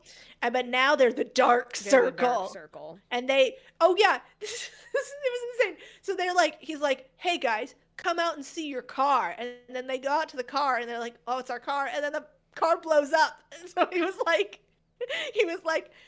we blew up your car. Hey, your move, mafia. Yeah. Literally bottoms, dude. What the hell? Literally, it was very bottoms coded. It was very bottoms coded. That's literally what happens in bottoms. He's like, where Jeff is. They're like, we didn't actually car bomb you. We just blew up we just invited you outside to come watch us blow up your car. It was us, and if you want to get back at anyone, here's all our faces.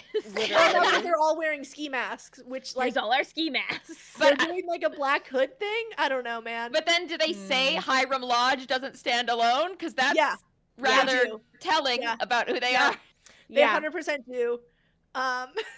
So it's like so weird. They're like, Hiram Lodge has us, a bunch of teenage boys in ski masks, a football team who have been peer pressured by our team captain into becoming literal gangsters. Dude, like there's so why the much. fuck is Archie even working with Hiram? Like, because he loves Hiram. He loves Hiram in season 2. For whatever reason, it's unclear. It very much gives. I feel like it's just another example. Like, to me, it gives that like they had plans for Hiram to actually be not an evil character. Is my vibe. But then I feel like they didn't know how to do that and make it satisfying. There's parts of season 2 where I've seen like I think they could have gone either way. I don't think that probably so. But like I don't know. It just is bad. It just feels bad. It is because it would make more sense if like Frank was a bad dad and Hiram was like stepping up into like a dad position. But Frank is like a good dude at all times. Although there is Frank? Not Frank, sorry, Archie's dad. Archie's dad, whose name I'm forgetting. Archie's dad, Mr. Archie's dad. But he Mr. does. Archie's dad, yeah. He does. Hold on. Hiram does buy Archie a car at one point, and is basically at the end of this episode. Yeah, this is insane. I didn't include a slide of it. He does buy Archie a car, and then Veronica gets in the driver's seat. Yeah, and like, he's all right, Archie, we're gonna drive to school. I'm gonna drive the car that my dad bought you. Yep. Well, because Hiram is basically like, oh, like I'm only giving this to you so that you can drive my daughter around everywhere. Literally, basically, it feels like Hiram views weird. Archie as like a dog that he bought for his daughter. Who Yes. To make her forgive him. That is very much the vibe. Incredible. Yeah, that's very much the vibe. Next slide. Anyway, so while Archie was off doing all these like insane things, he did skip out on his dad's big speech. To go bomb his girlfriend's dad's enemy's car. Many such cases. I think we've all been there. Many such cases. Yeah. Many such cases. Very common. He didn't do the thing that his dad was like so hyped for him to stand next to him during his big speech, and then he didn't do it. So bad son Archie. Anyway, let's finish the episode off with everybody's favorite. So Cheryl's escape priority, she goes up to Gay Kevin and is like, so you're directing the spring play, right? You're doing Carrie? And she's like, you don't even need to hold auditions because obviously I'm this high school's Carrie White and this school's gonna burn. What? I love you, Cheryl. Sure. I love you, So Cheryl. Nothing can stop her. I love you, Cheryl. Her post-escape priorities are place Carrie in the school play and get revenge. I love it. Yeah. Iconic. One last thing, Jennifer. Hit it.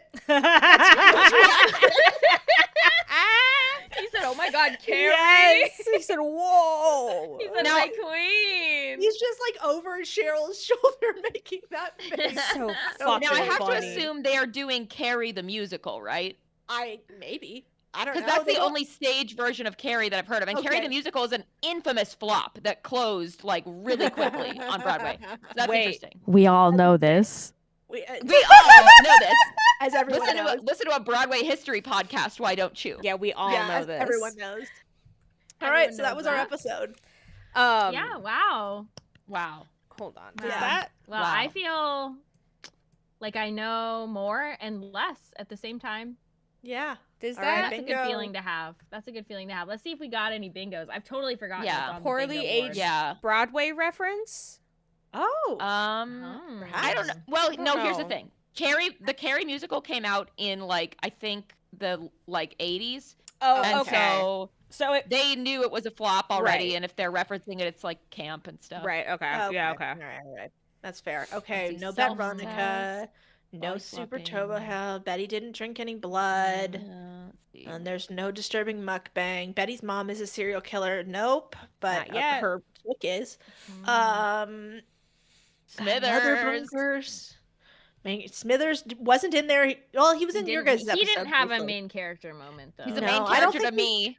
I don't He think showed we've up. got anything off the bingo board. Nothing I Oh, can see. I don't think so. Okay. I can't believe no one has drank blood. Yet. I'm surprised by that too. Not yet.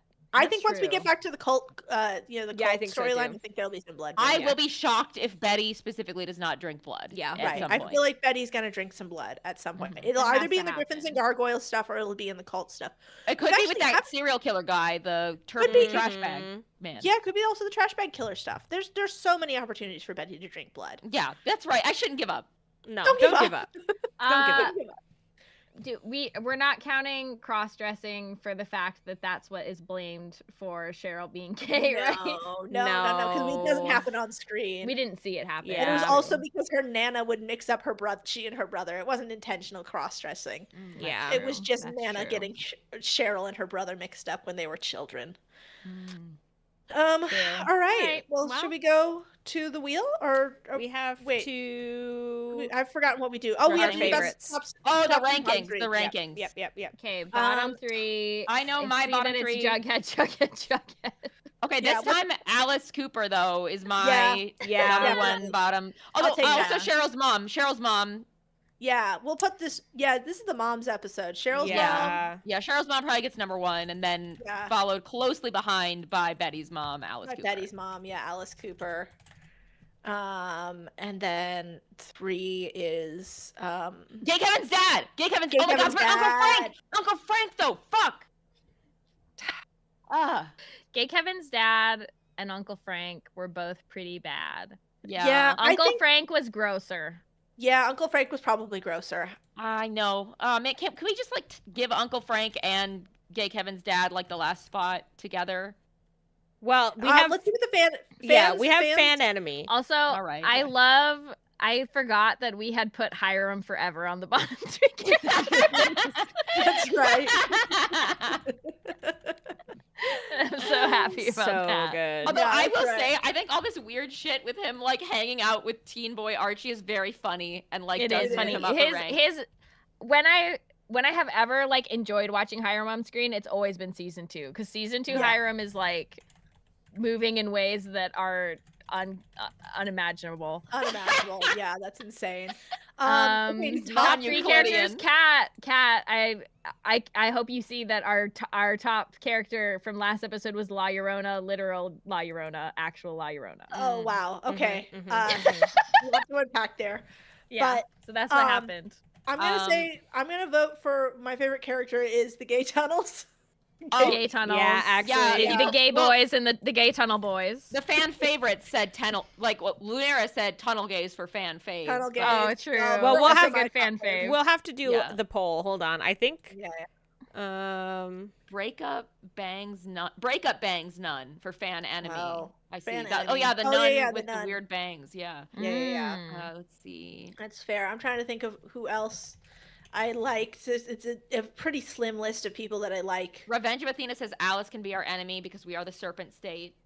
Makes sense. Yeah, very much. Yeah, who did we like? I mean, Gay Kevin did some kind of fun. He did. I like that he was in the PSA. Yeah, I like that too. I put him in slot 3. I put Gay Kevin in slot 3. That feels good. Gay Kevin gets to be in slot 3 for me purely based on pity, because I was so sad for him in the episode we watched. It was sad. It was sad. And in this one, he used his knowledge of the gay tunnels for good. Yeah, and I love that. Yeah, I really liked that. Cheryl's on there permanently. She's always there. I mean, I think like Tony. Honestly, wait. Not based on our episode necessarily, although she's fine.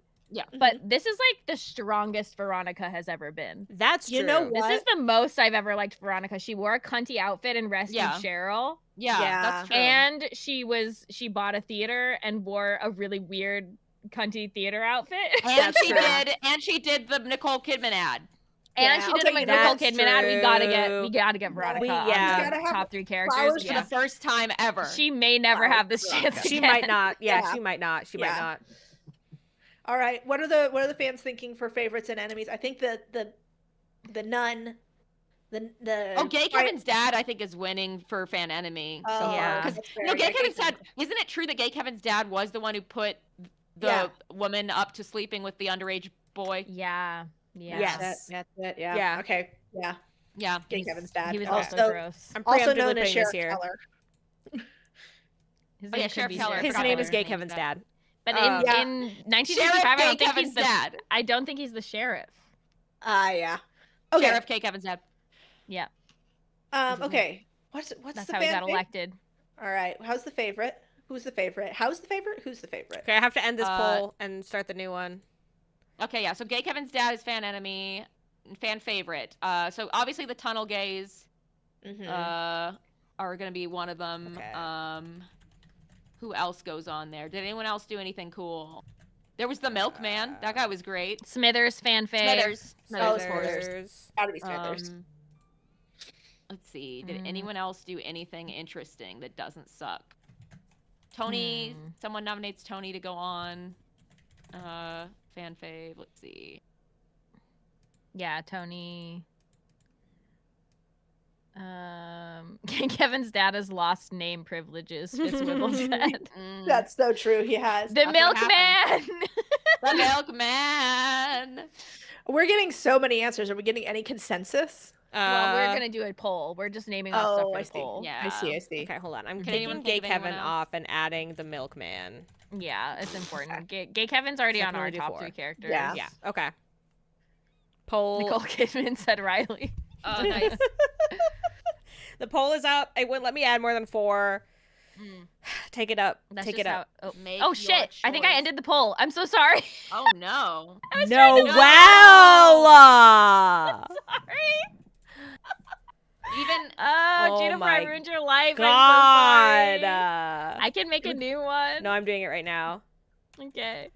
Did we get any votes in it before you ended it? Yeah, we did. We did. We got 4 votes. We have to, we have to respect the democratic process. We have to the democratic process make sure is deeply important. Our due diligence. We do. Okay, everybody vote Kat, again. If you have any more honey butter picks you want to show off. I put them in the chat. I put them in the chat for Juniper to share. To share. Yeah. Okay, I've started the poll again. Nobody touch it. I'm gonna go get those honey butter pictures. Yeah. All right, everyone be very careful. Okay, I won't touch it. I thought that I could press on it and look at it, and instead of that, it just ended the whole poll. That's what happens. It shatters into a billion pieces. That is what happens. It's like if you time travel and you see yourself. This is not the correct chat. This is the wrong chat. It's in the Go baby to baby chat. Don't scroll around. Baby chat. There you go. Okay. There we go. There she is. There she is. My she is 10 weeks old. Now 11 weeks Click old. Yeah, so she's 11 weeks old. We don't know what kind of dog she is. She's just cute. She's cute. That's her. She's cute. Her breed is cutie pie. Baby. They think maybe Beagle Retriever cross, but there's literally no possible way to know. Are the pictures being shown right now? No, they were very, very briefly being shown. No, they weren't. No. Oh, why are they only not? to me. Oh, it's because I am streaming Firefox and not your whole screen. My whole screen because I'm trying to be safe. But hold on, that's good. Don't die. Yeah, be careful. You can do it. I believe in you. Display capture. Anyway, it looks like the tunnel gays are winning. That makes sense. That makes sense. Sorry, Tony. They deserve to win. To be clear. Everyone in the chat. There she is. Okay, here you go. Honey butter. There she is. There she is. There she is. A little baby. She is so small. I was saying earlier that she literally looks like a combination of Riot and Googie. Oh my god, look at her. She's so small. Like I said, she's 10 weeks old, or 11 weeks old now. She's 10 weeks old when we got her a week ago. So there she is. Literally so tiny. She's tiny. Look at how teeny tiny. Just tiny. She's all white and blonde except for her tail, which is black. That is so interesting. I've never seen a dog like that before. How big will she get? Do you know? We have no idea. We have no idea. We think around like maybe between 40 and that's a riot. Like 40 and 50 pounds. So, dude, that's literally Riot. She's literally Riot, dude. So that's literally Googie. Everybody I've talked to has been like, she looks just like my dog because like Sophie's like she looks just like Copper. Oh my god, that kind of look like Copper. She is the Moist Von Lipwig of dog. Yeah, she absolutely is. She's just like everyone's like, and like I've talked to my neighbors who have a golden retriever, and they're like, she looks like a golden retriever. And then Juniper's like, she looks like a boxer, like my dog. She does look like a boxer. She's like just every dog. She could be anything. But we love her very much. She's the light of my life, and also an absolute trouble girl who is. I just heard my husband go, "Honey butter, no." From downstairs. Nice. So I do probably need to get back to her. Okay. Oh, no. She's also the dark night of your soul. The dark night of my soul. Reference to a podcast episode that hasn't aired. We have to. Yeah. Ready. We talk that about one will come out earlier. Yeah, but we should probably edit that guy's actual website out of there because I don't want people to know. Yeah. It's so funny. We probably do need to edit that part out. Oh damn it! We could just like make a beep noise, I guess. Yeah, I just don't want it's gonna be hard. Maybe because I don't know. We'll see. Let's not say more. Let's not say more. Yeah. We'll do what we can. I met an insane man and I accidentally doxed him during the intro, but I do need to tell him about. Yeah. Tell everybody. Yeah. So. Yeah, I get it.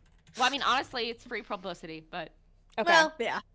Anyway, what's the fan finalized? I believe it is the Tunnel Gaze. Okay. All right. Tunnel Gaze. Love it. We love it. Let's go to the wheel. Okay. To the wall. Tunnel Gaze here. Am I on Noelle's team now or Errol's team? I don't know. Oh, good question. I don't know. Let's do that you're on my team. Okay. Yeah. Okay. Me and Noelle. Noelle, what's our team name gonna be? Tunnel Gaze. Tunnel Gaze. No! Tunnel Gaze. We can come up. Actually, we'll come up with something really good. Can we be the? Can we be? No, Tunnel Gaze is good. Yeah. What were you thinking? I was trying to bring Gollum into it, but I think Tunnel Gaze is strong enough. I think Tunnel Gaze is very strong on its own. All right. What are the Tunnel Gaze gonna watch next time? Let's find out. I have to write it down. No, the Tunnel Gaze, you're writing it. Tunnel. I wrote an M instead of 2 N's. We've all been there. The Tunnel Gaze. The Tunnel Gaze. Ooh, Fuleo suggests God and Gucci as a team name, which is pretty good. That's pretty good. We could be that, Juniper. Noelle. And Patrick said Jingle Jangle, Fizzle Rocks, the real craze taking over Riverdale's Honey Butter. Nice. I saw someone say they got big girl energy from her, and it's very funny because it's the same thing. People are like, she's gonna be huge, and other people are like, she's gonna be tiny. She's gonna be, I think she's gonna be medium. She has big paws. She is all things to all people. You guys. Another season 7. Got season 7, episode 2. Early right, season let's 7 get into too. it. Okay. I wish it was episode 1. I want to watch season 7, episode 1. I know. Yeah. I'm deeply curious. One day. I bet it doesn't even show you how it happened. Kat, are we God and Gucci? No, it's me and you that's God and Gucci. Or God, why do I keep thinking Kat? It's because we were just on a team. Errol, are we God and Gucci? We're God and we're Gucci. Okay, God and Gucci. God and Googie. Things that Noelle calls Googie to piss me off. Errol. Oh my god, I was watching this TV show, and in the TV show, it's not ever commented on, but they own like a restaurant, and the name of the restaurant in the background is Goobney, and every time I saw it, I'd laugh and say Goobney, and Googie started like looking up at me. Oh my god. And I was like, Goobney, that's your name, Goobney. Whoa. Oh my god. This is how do we feel crazy. about that? That's almost the end. Yeah.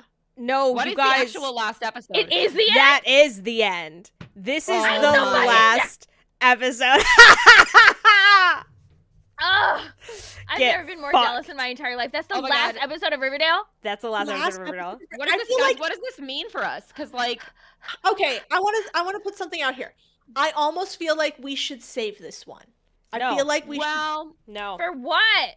What? Didn't we talk about like the roulette wheel has spoken? It's spoken. About potentially ending the show when we landed on either like the first or the last episode. We decided. What I had proposed was if we see the first and the last. Yeah. We could do that. We'll see. But we haven't fully decided that. We haven't. Yeah, we haven't made an official decision. We've covered a lot of ground. We've covered a lot of ground. But there's still questions to answer, like who's chick. Yeah, there are still questions to answer. I mean, because my point is, we could say, we could do it as we're gonna. Well, I guess we don't have to figure it out now, but we don't have to figure it out. Yeah, we have to figure it out now. We can discuss it at a later date. But okay, all right. Well, I guess you guys get to watch the final episode. Oh my god, I'm not ready. I'm not emotionally ready. This is you landmark guys. shit. This is landmark shit, dude. Oh my god, this is a huge deal. People agree with me. But we should save it. McMahon, what are we agrees saving with it you. for? McMahon agrees with you. We could all watch it together at some point, I guess. I want to watch it now because I have tasted it on my tongue and I'm going to swallow. So thanks for putting it that way. Maybe we should save the first episode to all. We'll do that for the first episode. The first episode. I think that would be fun. Like when the wheel lands on that. Yeah. And then, Okay. Or we could find a time to all watch this together. We could do that. You know what? We will talk about it in the intervening time, and we will come to a decision. Yeah, and you guys will just have to wait in suspense, in horrid suspense. You will have to wait in horrid suspense, and next time Riverdale Roulette comes around, which will be like in a little less than a month because we ended up moving this one. Yeah. So let me look at when it's on the calendar, actually. I don't know shit. When the next one comes around, we'll be doing something and you will join us. Yeah. And we'll be there. And it's impossible for me to look at my calendar, so I can't know when it's going to be. We'll let you know. We'll let you know. Yeah. All right, everybody. We'll let you guys know. Thanks for coming. Thank you for watching Riverdale Roulette. And don't let your dad go to jail. But don't do it. Go into a tunnel and become a gay descent monster. Yes. Yes. That is an important thing for you. Wait, I have to remove this. Wait, I have to save it. Wait, you gotta end the stream.